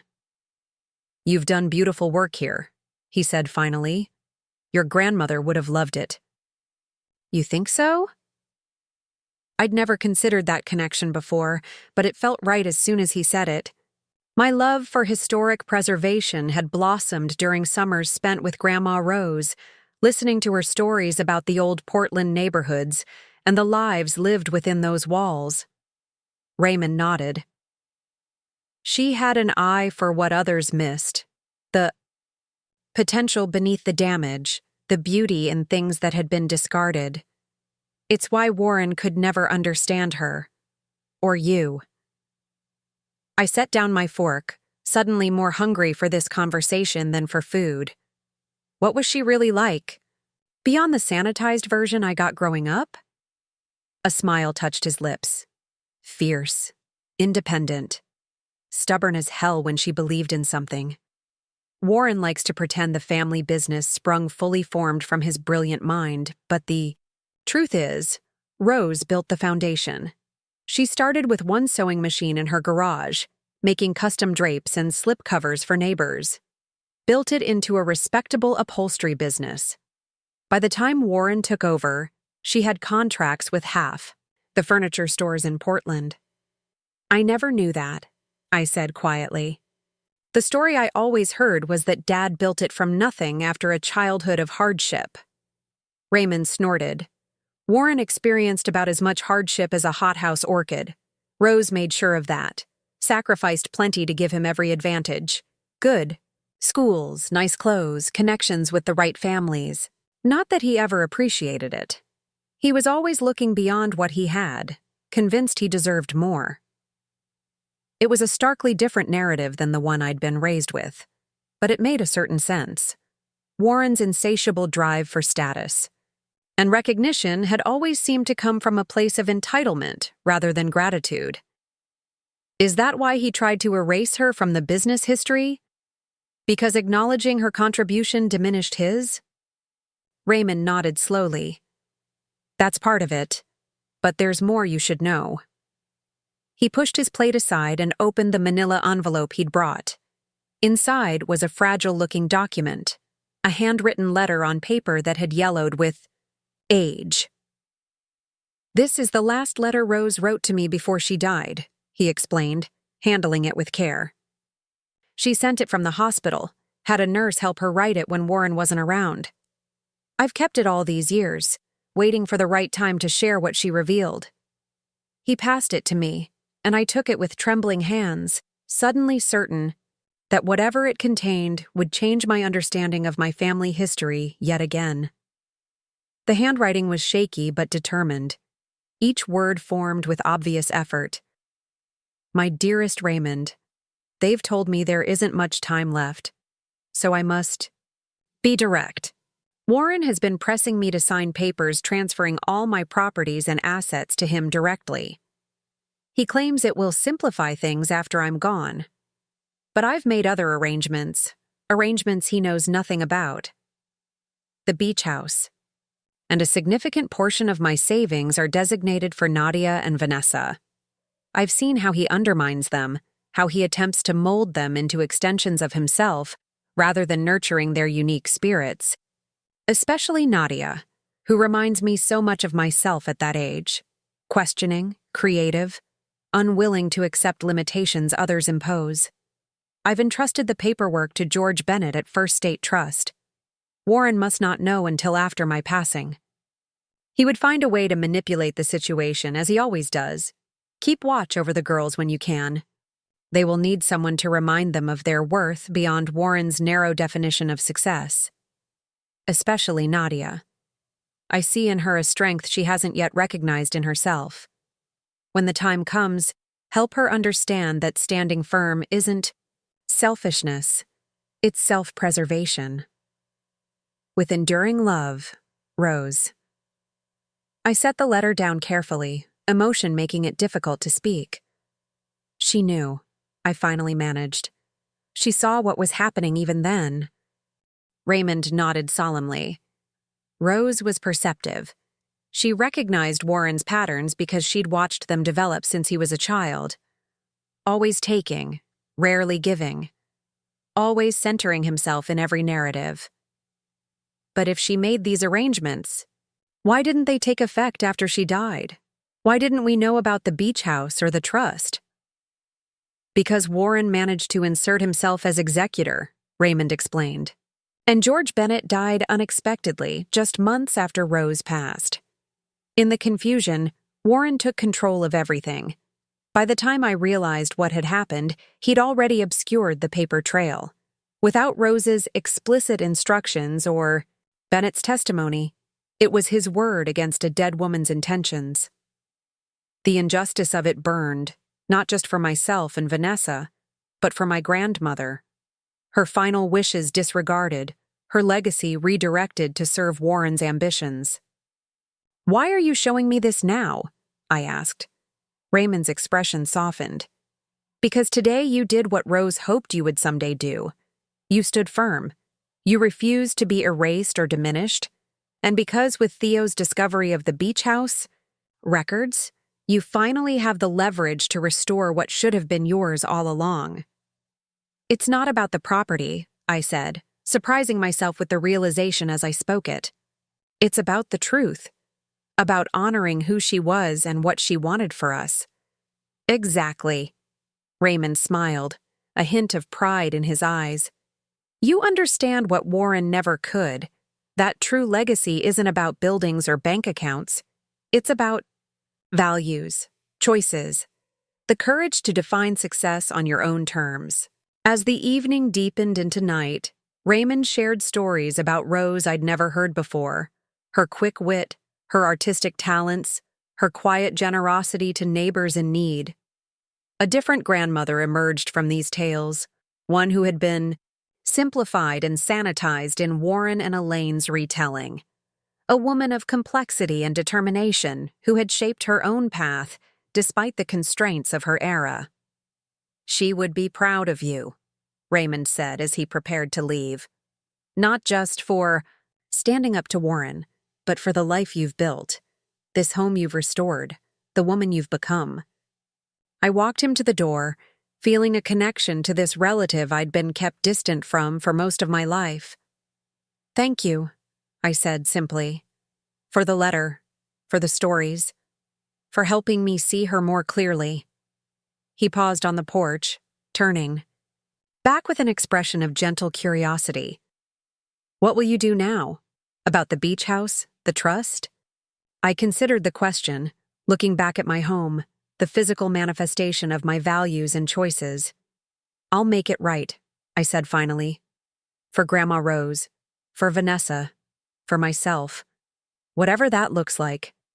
Raymond nodded, satisfied, with my answer. That's all she would have wanted, for you to choose your own path with clear eyes and a steady heart. As his car pulled away, I stood in the doorway, feeling an unexpected sense of lineage. Not the manufactured legacy Warren had tried to impose, but a genuine connection to a grandmother who had seen me clearly even when I couldn't see myself. Who had tried, in her final act, to provide a foundation for the independence she valued. My phone buzzed with a text from Theo.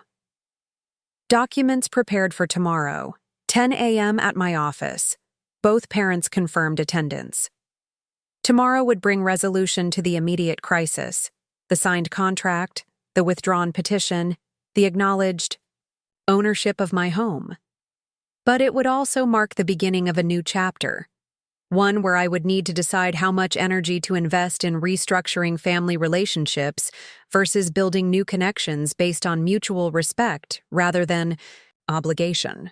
I closed the door against the night chill, moving through my house with a deepened appreciation for what it represented. Not just shelter or investment, but a statement of values, a declaration of independence, a connection to a lineage of strong women who had carved out space for themselves in worlds designed to contain them. My grandmother, myself. Perhaps someday, a niece or daughter who would learn from our example that boundaries aren't selfish, they're sacred. That standing firm isn't cruel, it's clarifying. That sometimes the greatest act of love is refusing to participate in patterns that diminish rather than elevate. The future wasn't certain. Warren and Elaine might sign the agreement while harboring resentment that would poison any attempt at reconciliation. Vanessa might find the courage to chart her own course, or she might retreat into familiar patterns when the initial momentum faded. The discovery of the beach house and trust might lead to healing or to deeper conflict. But for the first time, I felt equipped to navigate whatever came next, not because I had all the answers, but because I finally understood the questions worth asking. Who did I want to be? What values would guide my choices? What boundaries were necessary to protect my well-being? What connections were worth nurturing, even when difficult? In the quiet of my restored Victorian, surrounded by the evidence of my own patience and vision, I made a silent promise to my grandmother and to myself. I would live with the same courage she had hoped to nurture in me. I would honor her legacy not by clinging to properties or possessions, but by embodying the spirit of independence and authenticity she had valued. Tomorrow would bring its own challenges. But tonight, in this moment of clarity and connection, I allowed myself to simply be grateful for the home I had defended, for the truth I had uncovered, for the grandmother whose strength had flowed into me even when I didn't recognize it. Some legacies can't be stolen, no matter how determined the thief. Some inheritances live in your bones, in your choices, in your willingness to stand firm when everything and everyone is pushing you to surrender. In protecting my house, I had discovered something far more valuable: the unshakable foundation of my own worth, independent of anyone else's validation or approval. And that, perhaps, was the greatest inheritance of all. Morning light filtered through the stained glass transom I'd commissioned for my entryway, casting jewel-toned patterns across the hardwood floor. I'd been awake since 4 a.m., too wired to sleep despite the emotional exhaustion of the previous day. Instead, I'd spent the pre-dawn hours organizing the documents for today's meeting, making sure every detail was in place. At precisely 9:15, my doorbell rang. Vanessa stood on the porch, dressed in a tailored pantsuit I'd never seen before. Navy blue, structured, nothing like the soft, feminine styles Elaine typically selected for her. Her hair was pulled back in a simple ponytail, and she wore minimal makeup. The transformation was subtle but significant. "You look different," I said as I invited her in. "Feel different too," she replied with a small smile. "First day of the rest of my life, right?" We'd agreed to drive to Theo's office together, a show of unity that felt important for both of us. The symbolism wasn't lost on either of us. Two sisters arriving as a team rather than as competitors in our parents' zero-sum game of approval. "Are you nervous?" she asked as we settled into my car. I nodded, hands gripping the steering wheel, a little tighter than necessary. Terrified, actually, but also resolute. Does that make sense? Perfect sense. She gazed out the window as Portland's morning traffic flowed around us. I haven't slept this well in years, which is completely illogical given what we're about to do. Maybe it's the relief of finally speaking the truth, I suggested. We've spent our whole lives editing ourselves to fit their narrative. She turned to me, expression thoughtful. "Do you think we can ever have a normal relationship with them? After all this?" The question had circled in my mind throughout the night. "I don't know," I admitted. "Not the kind of relationship we grew up thinking was possible. But maybe something more authentic, even if it's more limited." Theo's office occupied the top floor of a renovated warehouse in the Pearl District, all exposed brick and industrial windows softened by modern furnishings. His assistant, Marion, greeted us with professional warmth and ushered us into a conference room where Theo was arranging documents on a polished wooden table. "They're on their way up," he informed us, straightening his tie. "Are you both ready?" I exchanged a glance with Vanessa, drawing strength from her subtle nod. As ready as we'll ever be. Warren and Elaine arrived precisely at 10 a.m., punctuality being one of Warren's non-negotiable values. They entered the conference room with the practiced poise of people accustomed to business negotiations, backs straight, expressions neutral, not a hint of the family drama that had brought us to this moment. "Mr. Bennett," Warren acknowledged, Theo with a curt nod. "I've reviewed the documents. We have some amendments to propose." Theo gestured toward the chairs. "Let's all sit down and discuss the terms systematically." I noticed that my parents had brought their own attorney, Judith Winters, a razor-sharp litigator known for her aggressive tactics. She placed her briefcase on the table with deliberate precision, the soft click of its latches like a declaration of battle. "Before we begin," she said, voice clipped and professional, "I'd like to clarify that my clients are participating in this discussion in good faith, despite the coercive circumstances under which it was arranged." Theo remained unruffled. "Noted. And I'm sure your clients understand that my client is seeking resolution to a series of highly problematic actions taken against her person and property." The formality of the exchange felt surreal, these carefully calibrated legal phrases standing in for the raw emotions that had brought us to this point. I caught Vanessa's eye across the table, reading in her expression the same disorienting blend of relief and apprehension I was feeling. Warren cleared his throat. Let's dispense with the posturing and get to the matter at hand. We're prepared to withdraw the petition for conservatorship and acknowledge Nadia's ownership of the Victorian property, with certain conditions. There are no conditions, I said quietly but firmly. The contract is comprehensive as written. Elaine leaned forward, pearl necklace catching the light. Nadia, be reasonable. We're making significant concessions here. Surely you can meet us halfway. I am being reasonable, I countered. I'm not seeking damages for the break-in, the assault, or the attempts to access my financial accounts. I'm not pursuing criminal charges for identity theft or fraud. I'm simply establishing clear boundaries going forward. Judith slid a document across the table, their annotated version of the contract, with numerous sections highlighted or crossed out. My clients cannot agree to this clause regarding public statements. It's overly restrictive and potentially violates their First Amendment rights. Theo examined the marked-up contract. The clause simply prohibits false statements about Ms. Kaminsky's mental health or financial competence. It doesn't restrict general speech.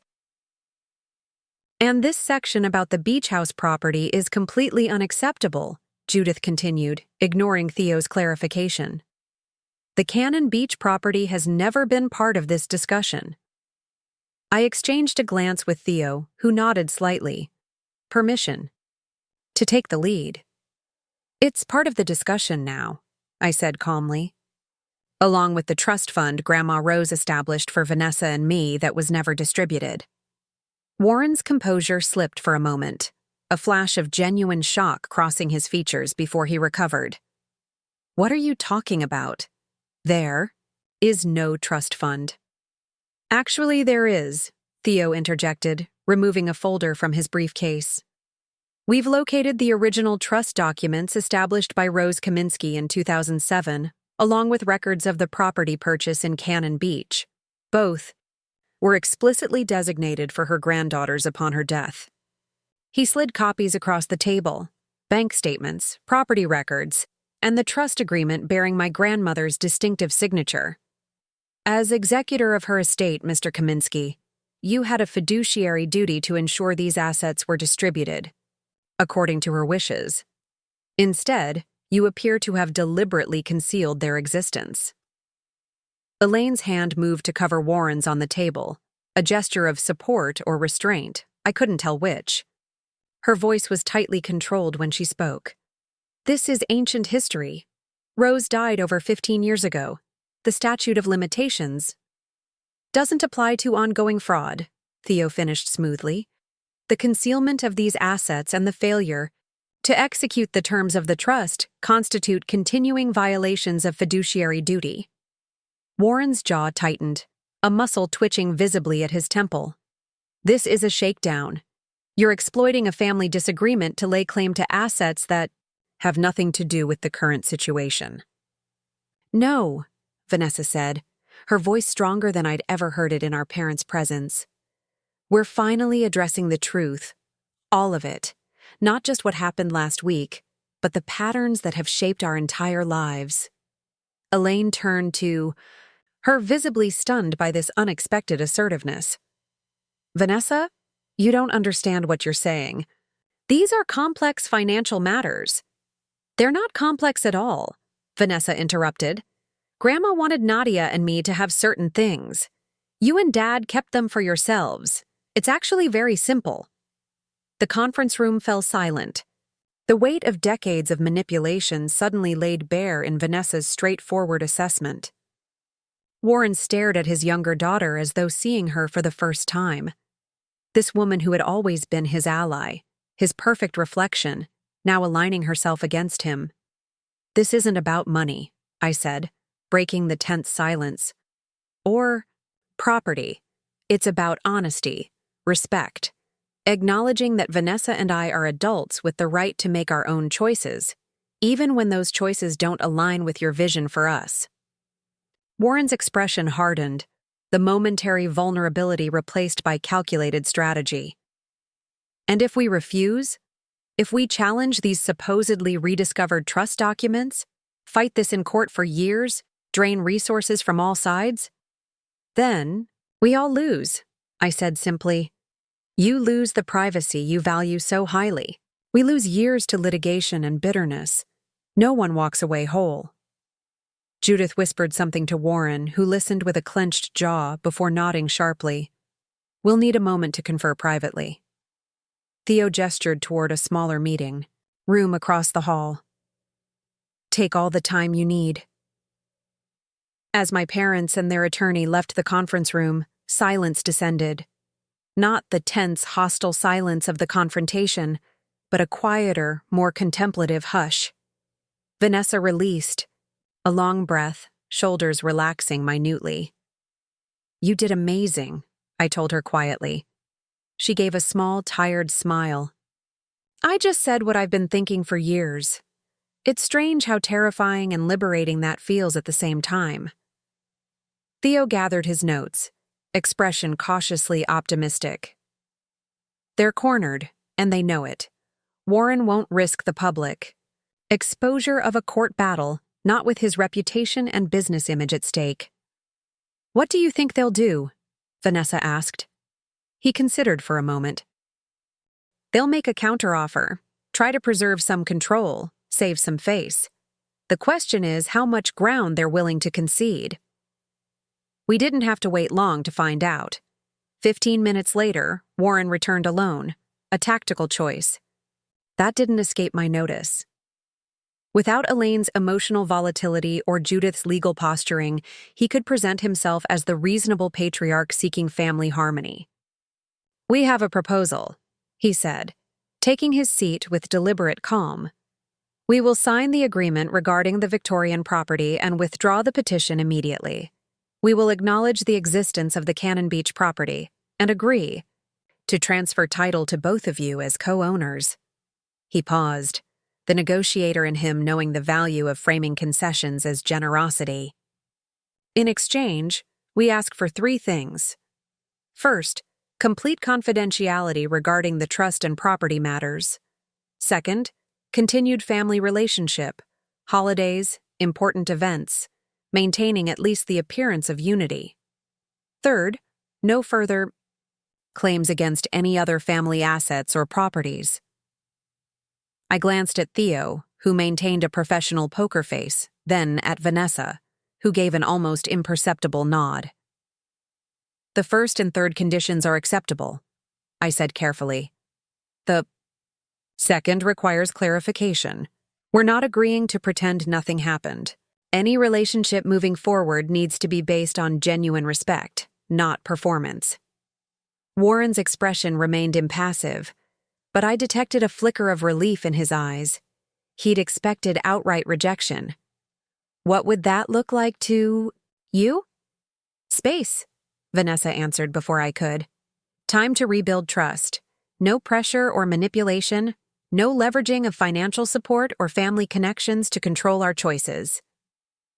And acknowledgement, I added. Not just of the legal matters we're settling today, but of the patterns that brought us here. We can't move forward by pretending the past didn't happen. Warren was silent for a long moment, fingers steepled beneath his chin in the pose he adopted when contemplating major business decisions. Finally, he nodded slowly. Those terms are workable, with the understanding that all parties commit to discretion in public settings. Theo made notes on his legal pad. I'll revise the agreement to reflect these terms. We can have it, ready for signatures this afternoon. Warren stood, straightening his cuffs with practiced precision. Have it sent to Judith for review by 2 p.m. We'll return at 4 for the signing. He paused, looking between Vanessa and me with an expression I couldn't quite read, something between resignation and reluctant respect. This isn't how I envisioned the Kaminsky legacy being divided. It's not being divided, I said quietly. It's being honored in the way Grandma Rose intended. A flicker of something, pain perhaps, or regret, crossed his features before the corporate mask returned. I'll see you at 4. With that, he left, shoulders straight, stride confident, every inch the successful businessman despite the significant concessions he'd just made. When the door closed behind him, Vanessa released a shaky breath. Did we just win? Theo gathered his papers, a small smile playing at the corners of his mouth. I'd say so. Not just the legal battle, but the more important one, the right to define your own terms of engagement with your family. I felt oddly hollow, the adrenaline of confrontation fading to leave a quiet, uncertain space. Victory, it seemed, came with its own form of grief. Mourning for the parents I'd wished for, the family that might have been if honesty and respect had been foundation stones rather than bartered commodities. What happens now? I asked. The question directed not just at Theo, but at Vanessa, at the universe, at myself. Theo's answer was practical. We finalize the documents, conduct the signing, and complete the property transfers. Legally, this matter will be resolved within a few weeks. Vanessa's response addressed the deeper question. We build something new, something true, without the pretense or the power struggles. She reached across the table to take my hand. Together, if that's what you want. I squeezed her fingers, feeling the genuine connection that had begun to form between us. Not the manufactured sisterhood our parents had tried to script, with one always elevated at the expense of the other, but something organic and honest. I'd like that, I said softly. The rest of the day passed in a blur of legal details and practical arrangements. By the time 4 p.m. arrived, bringing Warren and Elaine back to Theo's office with Judith in tow, the revised agreement had been finalized, to all parties' grudging satisfaction. The signing itself was anticlimactic, a series of signatures on multiple copies, initiated pages, notarized attestations. No dramatic confrontations, no last-minute revelations. Just the quiet scratching of pens on paper, sealing the terms of our new reality. Elaine, who had remained unnervingly silent throughout the proceedings, finally spoke as the last document was signed. I hope someday you'll understand that everything we did was out of love, a desire to protect you from mistakes, to give you advantages we thought you couldn't secure for yourselves. The statement hung in the air, neither apology nor accusation, but something uneasily between. A justification that revealed more about her worldview than she perhaps intended. In her mind, love and control were so thoroughly intertwined that she couldn't separate them, couldn't recognize how one had poisoned the other. I know you believe that, I said carefully, not wanting to reignite conflict, but unwilling to validate the distorted perspective. But real protection doesn't require diminishment. Real advantage doesn't come at the cost of autonomy. She blinked rapidly, the closest to emotional display she would allow in this setting. You've always had such idealistic notions. Not idealistic, Vanessa corrected gently. Healthy. There's a difference. Warren stood, gathering his copy of the signed documents with businesslike efficiency. This matter is concluded. We'll expect both of you for Thanksgiving dinner, as agreed in the Family Relations Clause. The statement was so perfectly in character, acknowledging the letter of the agreement while missing its spirit entirely, that I almost laughed. We'll discuss Thanksgiving closer to the date, I said instead. Let's give everyone some space to process first. He nodded stiffly, already mentally moving on to the next item on his agenda. 15 minutes later, they were gone, leaving Vanessa and me sitting in Theo's office with the strange, disorienting feeling of having won a battle we'd never wanted to fight. Congratulations, Theo said, shaking both our hands. This is a significant victory, both legally and personally. Thank you, I replied, meaning it deeply. We couldn't have done this without you. Actually, he said with a small smile. I think you could have. You had the evidence, the determination, and the courage. I just provided the legal framework. After finalizing a few administrative details, Vanessa and I left Theo's office together, stepping into the late afternoon sunlight. Portland's autumn air held a crisp edge, hinting at the winter to come. We stood on the sidewalk for a moment, neither quite ready to separate, neither quite sure what came next. Coffee? Vanessa suggested finally. I'm not ready to go home yet. Home to their house, you mean? I asked gently. She nodded, a flash of vulnerability crossing her features. I need to find my own place, soon. But until then, it's complicated, I finished for her. And yes to coffee. I know a place a few blocks from here that makes amazing lavender lattes. We walked in comfortable silence, two women finding their footing in a newly reconfigured relationship. The cafe I'd suggested was tucked into the ground floor of a converted industrial building, cozy despite the high ceilings, with mismatched vintage furniture and local art on exposed brick walls. This is nice, Vanessa said as we settled into a quiet corner table with our drinks. Very you. I smiled, recognizing the observation as genuine, rather than the subtle criticism our mother might have embedded in the same words. I found it when I was consulting on the Chapman Building restoration. The owner lets local artists display their work commission-free. She ran her finger around the rim of her mug, expression thoughtful. I've been thinking about art again lately. Drawing, specifically. I haven't done it since high school. You were good, I remembered. Really good. Those charcoal studies you did for your portfolio were beautiful. She looked up, surprise evident in her expression. You remember those? Of course. I was so impressed. And then you just stopped.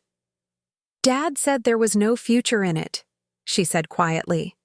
That it was a hobby, not a career path. He suggested, strongly, that I focus on business instead.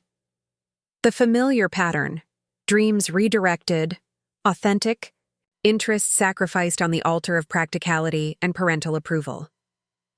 Are you thinking of picking it up again? She nodded slowly. I bought a sketchbook yesterday. And some pencils. Haven't opened them yet, but...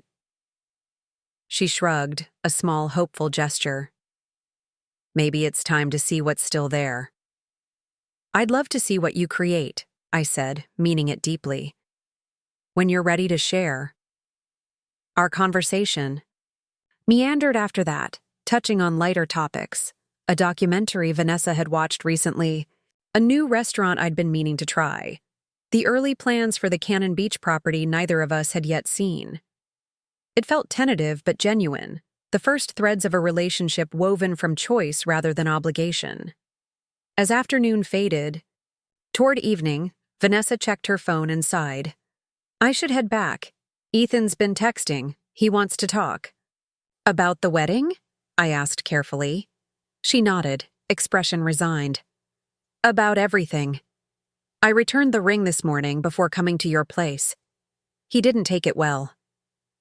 I'm sorry, I said, though the words felt inadequate. That can't have been easy. Easier than I expected, actually. She gathered her purse, a determined set to her shoulders that I recognized from the mirror. Turns out, when you start standing up for yourself in one area, it gets easier to do it in others.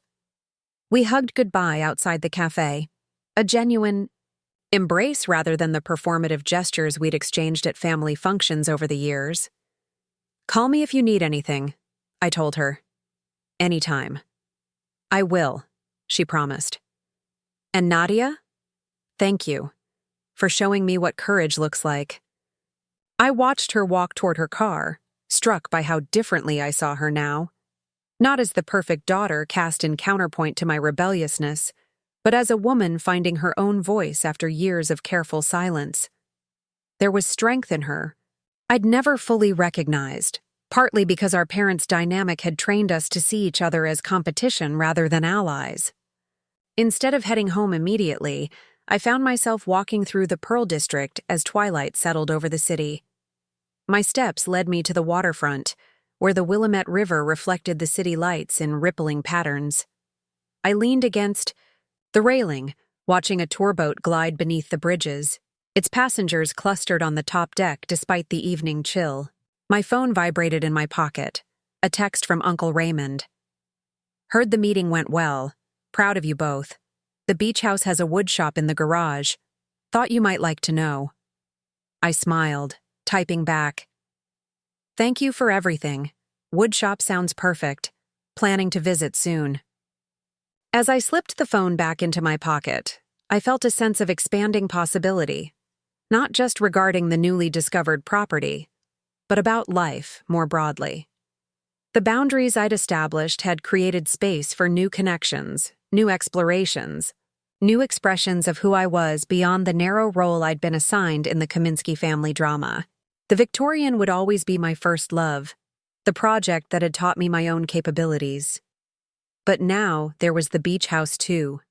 Not just a property, but a connection to my grandmother, a piece of the legacy she'd tried to leave for Vanessa and me. A place where we might build new memories, untainted by manipulation or control. By the time I arrived home, full darkness had fallen. I moved through my house, turning on lamps, their warm light chasing shadows from corners and creating pools of illumination in rooms I'd restored with my own hands. For the first time in days, perhaps in years, I felt fully present in my own space, unburdened by the weight of others' expectations or the fear of losing what I'd built. I made a simple dinner and ate it at my kitchen island, flipping through a book of coastal architecture I'd bought months ago on a whim. The Cannon Beach property would need assessment. I had no idea of its condition after years of neglect, but the prospect of another restoration project stirred a familiar excitement. As I was loading my dish into the dishwasher, the doorbell rang. A glance through the peephole revealed Elaine standing on my porch, alone in the darkness, a large shopping bag clutched in one hand. I hesitated, weighing the wisdom of another confrontation so soon after the day's emotionally draining proceedings. But curiosity won out. Elaine rarely went anywhere unaccompanied, especially after dark, and never to my home without Warren orchestrating the visit. I opened the door cautiously. Mom, this is unexpected. She looked smaller somehow, standing on my porch without Warren's commanding presence beside her or the social armor of a formal gathering around her. May I come in just for a moment? I stepped aside, allowing her to enter but maintaining a careful distance. Is everything okay? Fine, she said automatically, the reflexive response of someone for whom appearances had always mattered more than reality. She glanced around my entryway, taking in details she'd never bothered to notice during her few previous visits. The house. It's lovely, Nadia. You've done remarkable work here. The compliment, so unexpected and apparently genuine, momentarily disarmed me. Thank you. She shifted the shopping bag in her grip, seeming uncharacteristically uncertain. I brought some things, for you and Vanessa. Things that should have been given to you years ago. My wariness increased. What kind of things? Your grandmother's, she said softly. Personal items, journals, photographs, things Warren set aside after she died, intending to sort through them properly but never did. Or things he had deliberately concealed, I thought, but didn't say. Why now? Elaine sighed, a small, carefully controlled exhalation. Because whatever you might believe, I do want to. Repair things, in whatever way is possible. I gestured toward the living room. Let's sit down. She perched on the edge of my sofa, back straight, hands folded primly in her lap after setting the bag carefully on the coffee table. I noticed she'd removed her wedding and engagement rings, a detail so out of character it momentarily distracted me from the tension of the moment. Warren doesn't know I'm here, she said abruptly. He wouldn't approve. The statement, simple as it was, represented such a departure from their usual unified front that I found myself genuinely curious rather than defensive. What changed after all these years of everything? She was quiet for a long moment, gaze fixed on some middle distance beyond the physical space of my living room. Seeing you today, both of you, standing firm, speaking clearly, supporting each other. She shook her head slightly. It made me realize how much has been lost to Warren's need for control, including perhaps parts of myself. I said nothing, allowing the silence to draw out. This was unfamiliar territory, Elaine reflecting rather than reacting, acknowledging complexity rather than retreating to rehearse justifications. I won't pretend I wasn't complicit, she continued finally. I was. I bought into the vision because it offered security, status, a clear path forward. I encouraged you girls to do the same because I truly believed it was the safest option. Safe isn't always the same as right, I said quietly. Or fulfilling. She nodded slowly. I'm beginning to understand that. Too late, perhaps, but... She gestured toward the bag. Maybe not too late for these to find their way to where they belong. I reached for the bag, opening it carefully. Inside were several leather-bound journals with my grandmother's distinct handwriting visible on the pages, photo albums I'd never seen before, a small wooden box inlaid with mother-of-pearl, and various other personal items that carried the impression of a life fully lived. She wanted you to have these, Elaine said, watching as I lifted one of the journals. She told me so during those last months when I was helping with her care. But after she passed, Warren insisted on reviewing everything first, making sure there was nothing problematic. Problematic meaning anything that contradicted his narrative, I clarified, running my fingers over the smooth leather cover of the journal. Elaine didn't deny it. He kept meaning to go through it all properly but never found the time. Or perhaps never wanted to confront what he might find. The boxes have been in the attic all these years. I opened the journal to a random page, my grandmother's flowing script filling the cream-colored paper. Brief passages about daily life, observations about nature, reflections on aging. Ordinary thoughts made extraordinary by the connection they created across time and loss. Thank you for bringing these, I said, genuine gratitude tempering my lingering wariness. They're precious. Elaine nodded, her usual perfect posture softening slightly. There's something else you should know, about Warren and me. She twisted her bare fingers together, the absence of her rings suddenly taking on new significance. I've moved out. Temporarily, at least. I'm staying at the Heathman while I reconsider certain aspects of my life. The revelation struck me with the force of the unexpected. Not because I'd believed their marriage was particularly happy, but because I'd never imagined Elaine having the courage to step away from it, even briefly. I'm sorry, I said, unsure what response was appropriate in this dramatically shifted dynamic. That must be difficult. A small, sad smile touched her lips. Difficult, yes, but also clarifying. Rather like what you experienced, I imagine, though under very different circumstances. We sat in silence for a moment, the weight of decades of complicated family history filling the space between us. Not resolved, nowhere close to resolved, but perhaps seen more clearly than before. What will you do? I asked, finally.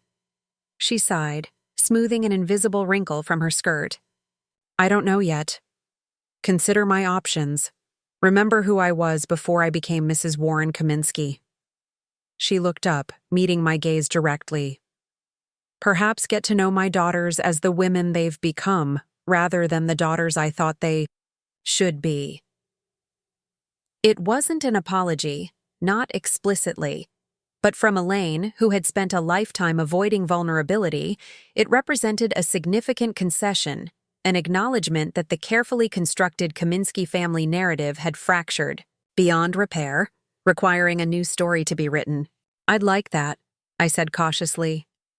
The getting to know each other part, with time and appropriate boundaries. She nodded, gathering her purse as she prepared to leave. That's all I came to say, and to deliver these. She gestured toward the bag of my grandmother's belongings. I should go, it's getting late. I walked her to the door, this strange new version of my mother who removed her rings and made independent choices, and acknowledged, however obliquely, her role in our family's dysfunction. Nadia, she said, pausing on the threshold. For what it's worth, I am sorry. For the paperweight. For not stopping Warren when things went too far. For all of it.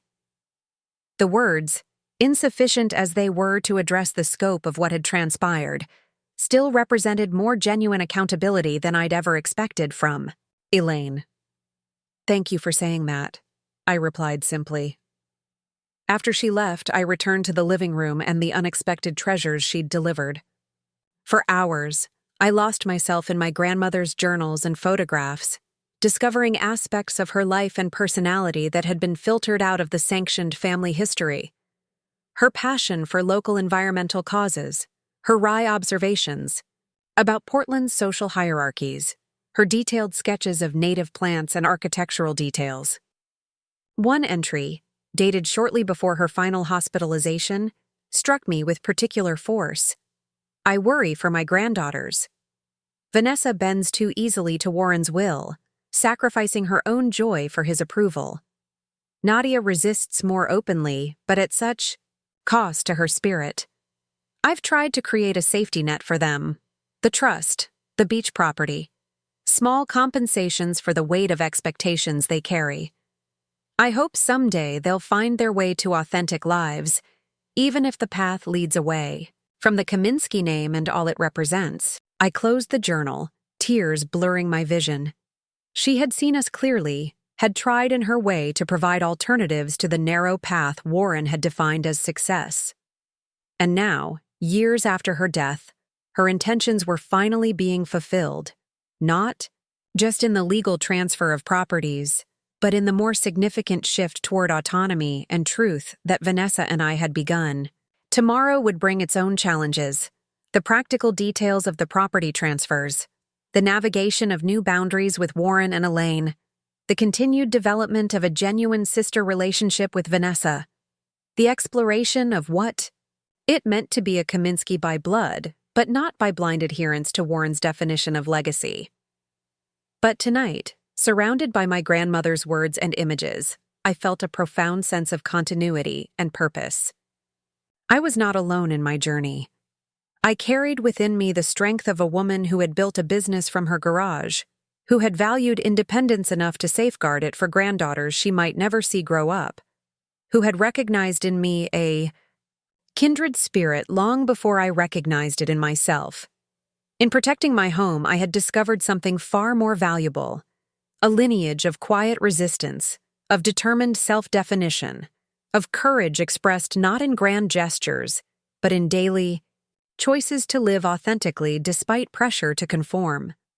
The true inheritance, it seemed, had found its way to me after all. 6 months later, I stood on the deck of the Cannon Beach house, watching waves roll toward the shore in rhythmic patterns that seemed to match my breathing. The morning air carried the scent of salt and pine, crisp enough to redden my cheeks, but not uncomfortable beneath my thick sweater. Behind me, the sound of laughter drifted through the open sliding door, Vanessa showing Dahlia how to properly steam milk for lattes with the vintage espresso machine we'd found at an estate sale in Astoria. The house had revealed itself to be a treasure beyond what either of us had imagined, a cedar-shingled craftsman with weathered charm and remarkably good bones. Like my Victorian, it had needed work, but of a different nature, less structural. Repair and more cosmetic updating, bringing faded spaces back to life while preserving their essential character. We'd spent weekends here throughout the winter, trading design ideas and restoration strategies, discovering aspects of each other's tastes and talents we'd never had space to appreciate during our carefully orchestrated childhood competitions. Vanessa had an unexpected eye for textiles and color theory, likely connected to her rediscovered passion for art, while I contributed my knowledge of period-appropriate details and sustainable renovation techniques. Contemplating the next project. Raymond's voice broke into my thoughts as he joined me at the railing, handing me a steaming mug that smelled of cinnamon and cardamom. I smiled, accepting the chai with gratitude. Always. The bathroom upstairs still needs attention. Those hexagon tiles aren't going to restore themselves. He nodded, gazing out at the horizon where the gray-blue ocean met an equally gray-blue sky. Rose loved this view. Used to say it right-sized her problems. Nothing seems quite so insurmountable when you're watching something that's been rhythmically continuing for millions of years. I wish I'd known her better, I said, the familiar pang of missed connection, softened now by months of reading her journals, seeing the world through her written perspective. Really known her, I mean, beyond the sanitized grandmother version I was allowed to see. You're more like her than you realize, Raymond observed, not just in how you stand your ground, but in how you build, creating spaces that honor what came before while making room for what's next. We stood in companionable silence, sipping our drinks and watching a flock of sandpipers skitter along the water's edge, advancing and retreating with the waves in their perpetual dance for sustenance. The peacefulness of the moment felt earned rather than granted, a hard-won equilibrium after months of reconfiguring family dynamics and personal priorities. The property transfer had gone through without further complications.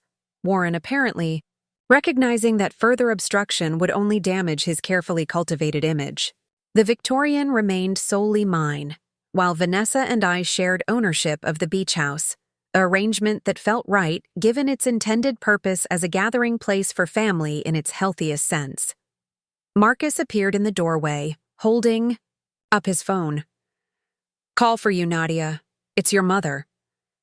I nodded, handing my half-finished chai to Raymond. "I'll take it inside." The living room was warm from the fire Marcus had built earlier, its walls now adorned with Vanessa's charcoal, sketches, delicate renderings of driftwood, shorebirds, and abstract patterns inspired by wave movements.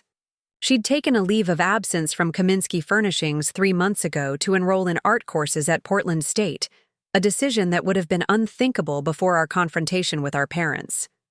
I settled into the window seat, accepting the phone from Marcus. "Hi, Mom. Nadia." Elaine's voice had changed subtly over the months since she'd left Warren, less brittle, more authentically present.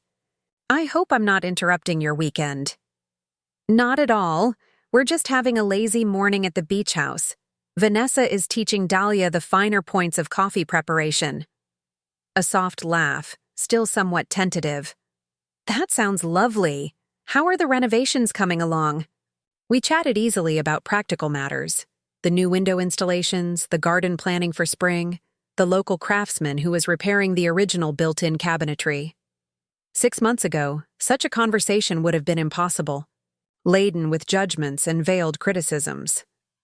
Now it flowed naturally, if still with occasional moments of awkwardness as we continued learning how to relate as adults rather than as controller and controlled.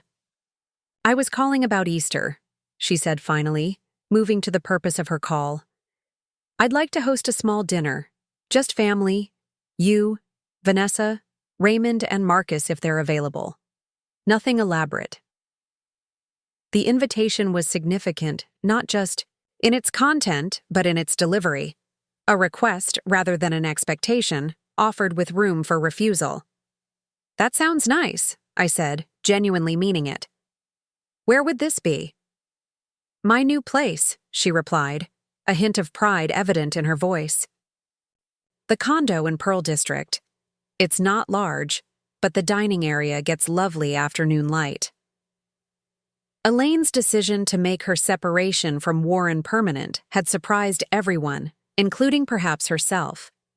The downtown condo she'd purchased represented not just a physical move, but a profound statement of independence after decades of defining herself primarily as Warren Kaminsky's wife and partner. "We'd love to come," I said, catching Vanessa's eye across the room and receiving a confirming nod. "Can we bring anything?" "Just yourselves," she answered, the phrase carrying more meaning than its simple words suggested. Just ourselves, not the performing versions, not the competing sisters, not the daughters seeking approval, but the women we were becoming in this new landscape of honesty and autonomy. After finishing the call, I rejoined the others in the kitchen where Dahlia was proudly presenting her first successful latte art, a somewhat lopsided heart floating on the surface of the drink. "Easter at Mom's new place," I announced, accepting. The mug Vanessa handed me. "Small family dinner." "Is Warren invited?" Marcus asked, the question carrying the weight of complicated family history. I shook my head. "I don't think so. She specifically said small, just us and you and Raymond." "If you're available." "Interesting," Raymond mused, the single word encompassing volumes of observation about the shifting power dynamics of the past 6 months. Vanessa leaned against the counter, her expression thoughtful. "She's really changing, isn't she? Creating a life separate from Dad's vision for the first time since, well, ever." "Apparently it runs in the family," Dahlia observed with a small smile. "This determination to build something authentic despite pressure to conform."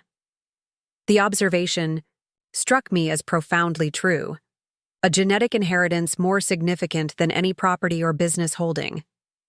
From Rose to Vanessa and me, and now unexpectedly to Elaine, a thread of quiet determination wove through generations of Kaminsky women, sometimes submerged but never entirely extinguished. Later that afternoon, while Raymond and Marcus tackled repairs to the deck railing, and Dahlia and Vanessa walked along the shore collecting interesting stones and driftwood pieces, I found myself drawn to the small room we'd converted into a study. My grandmother's journals and photographs lived here now, organized chronologically on custom shelves Raymond had built, creating a tangible archive of her thoughts and observations. I selected a volume from the later years, settling into the window seat that offered views of the ocean through wind-shaped shore pines. The journal fell open to an entry I hadn't noticed before, dated a few months before her death. "Visited the beach house today, perhaps for the last time." The effort of the journey takes more from me than I can spare now, but I needed to see it once more, to walk these rooms, to stand on that deck, to feel the particular quality of light that makes this place unlike any other. I've left a letter for the girls in the hidden compartment beneath the window seat in the study. Warren doesn't know about it, has never known about the many small secrets this house contains. Someday, when they claim this place as their own, they'll discover it and understand why I fought so hard to create something separate from the Kaminsky machine, something real and imperfect and alive with possibility. I set the journal aside with trembling hands, then knelt beside the window seat where I'd been sitting. The cushion lifted easily, revealing the storage space beneath where we'd been keeping extra throws and pillows. But there was something else. A seam in the wooden base that didn't align quite perfectly with the surrounding planks. Heart racing, I pressed against the edge of the board, feeling a slight give. My fingers found purchase in the small gap, and I lifted carefully, revealing a narrow compartment carved into the supporting structure of the window seat. Inside lay a yellowed envelope, for Nadia and Vanessa, written across the front in my grandmother's distinctive handwriting. I held it for a long moment. This message across time. This final communication from a woman who had seen my struggles and Vanessa's compliance and had tried, in her way, to offer us an alternative path. Finally, I opened it carefully, preserving the seal as best I could. The letter inside was written on heavy cream stationery, the ink slightly faded but still perfectly legible. "My dearest granddaughters, if you're reading this, then you found your way to the beach house at last, despite the obstacles that may have been placed in your path. This gives me more joy than I can express, even across the distance of years, and perhaps the greater distance of death. This house has always represented freedom to me. Freedom from expectations, from the constant performance of success, from Warren's relentless ambition that leaves no room for quiet moments of authentic living. I purchased it secretly, using funds from my own business ventures that predated my marriage. Your grandfather never knew of its existence, and Warren discovered it only after I was too ill to maintain its secrecy. I've watched both of you struggle in different ways with the weight of the Kaminsky name and all it demands. Vanessa, your desire to please has led you to silence your own voice too often. Nadia, your resistance has cost you dearly in family acceptance. Both paths exact a price too high for any young woman to pay. This house is my gift to you both, not just the physical structure, but what it represents. A place apart from performance. A space where value isn't measured in achievement or compliance, but in presence and authenticity. A foundation for whatever lives you choose to build, whether those align with Warren's vision or strike out in directions he cannot imagine or approve. The beach house holds other secrets too. Small treasures and messages I've hidden throughout, which you'll discover in time if you make this place truly yours. Each represents a piece of my unfiltered self I wasn't always free to share while living under the constraints of being a Kaminsky. Know that I have seen you, both of you, not as extensions of Warren's ambition or as competitors in an artificial rivalry, but as distinct, remarkable young women with gifts and perspectives, unique to each of you. Whatever paths you choose, whatever relationships you form with each other and with the broader world, my deepest hope is that they emerge from a place of genuine self-knowledge rather than external pressure. Build lives that feel true to yourselves, even when that truth contradicts the family narrative. Support each other when that truth comes at a cost. Remember that legacy isn't measured in properties or bank accounts, but in the courage to live authentically, even when that authenticity isn't convenient or commercially viable or socially advantageous. With immeasurable love, your Grandma Rose. P.S. Look behind the loose stone in the fireplace. The key you find there opens a safe deposit box at Pacific Northwest Bank, where I've left additional documents you might find illuminating about the true history of Kaminsky Furnishings and the contributions deliberately omitted from the official company story. I read the letter twice, tears blurring my vision the second time through. Here was confirmation of everything I'd felt but couldn't articulate throughout my childhood and early adulthood. The sense that success as defined by Warren came at the cost of authenticity, that performance had replaced genuine connection, that the Kaminsky legacy as he envisioned it required the suppression of individual truth rather than its expression. Nadia? Vanessa's voice called from downstairs. Where are you? We brought back the most amazing pieces of driftwood for that wall sculpture we talked about. Up here, I called back, carefully folding the letter and returning it to its envelope. I found something you need to see. Footsteps on the stairs, then Vanessa appeared in the doorway, cheeks flushed from the beach wind, eyes bright with creative excitement. What is it? I held up the envelope. A letter from Grandma Rose, and apparently the first of many hidden treasures throughout the house. Her expression shifted from curiosity to wonder as she crossed the room and settled beside me on the window seat. Really? Where did you find it? I showed her the hidden compartment, then handed her the letter, watching as she read our grandmother's words with growing emotion. When she looked up, her eyes were bright with unshed tears. She saw us, she whispered. Really saw us. Yes, I said simply, and she left us more than just a house. She left us a mystery to solve together. Vanessa smiled, the expression transforming her face in a way that reminded me powerfully of the photographs I'd seen of Rose in her younger years. Determined, joyful, fully present. Where should we start looking? The fireplace, I suggested. There's apparently a loose stone hiding a key to a safe deposit box.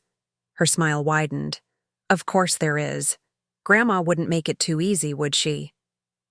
We descended the stairs together, united not by the forced togetherness of family, obligation but by genuine connection and shared purpose. In the living room, Raymond and Marcus had returned from their deck repairs, while Dahlia was arranging her beach findings on the coffee table. All looked up as we entered. "We need to examine the fireplace," Vanessa announced. "Grandma left us a scavenger hunt." As we gathered around the stone hearth, tapping and probing for loose sections, I felt a profound sense of rightness. Not just about the beach house or the Victorian or the redefined family relationships, but about the path that had brought us here. Standing firm against my parents' attempt to take my home had set in motion a cascade of discoveries and reclamations far more significant than property ownership. It had led to uncovering the truth about Rose's intentions and Warren's manipulations. It had created space for Vanessa to recognize and begin dismantling the golden cage of parental approval she'd lived in. It had even, remarkably, inspired Elaine to question her own decades of compliance and seek a more authentic life. "Here!" Marcus exclaimed, his fingers finding purchase on a stone near the base of the fireplace. "This one moves." As he carefully worked the stone free, revealing a small metal box tucked into the space behind it, I exchanged a glance with Vanessa. A moment of perfect understanding between sisters now allied rather than divided. Whatever secrets the key might unlock, whatever truths might yet be revealed about our family's past, we would face them together, supporting rather than undermining each other. The metal box opened with a small creak, revealing an ornate brass key wrapped in a slip of paper bearing a single line in Rose's handwriting. "The truth, once seen, cannot be unseen. Choose wisely." Vanessa took my hand, squeezing gently. "Are we ready for whatever this leads to?" I nodded, certain in a way I hadn't been 6 months ago. "Yes. Whatever it is, I'd rather know the truth than live with comfortable fictions." As Raymond examined the key with professional interest and Dahlia leaned forward to read the cryptic note, I felt the final pieces of my old self. The version constantly seeking approval, fighting for validation, doubting my own worth, falling away. In their place stood a woman grounded in her own values, connected to her chosen family, ready to receive whatever truths still waited to be discovered. My parents had tried to force me to sign over my house to my sister, claiming she deserved it more than I did. But the universe has a way of revealing what truly belongs to whom. In fighting for my home, I'd discovered something far more valuable: my voice, my boundaries, my authentic self. And in that discovery, I'd helped others find their truth as well. The story didn't end the way anyone expected. It ended better. Up next, you've got 2 more standout stories right on your screen. If this one hit the mark, you won't want to pass these up. Just click and check them out.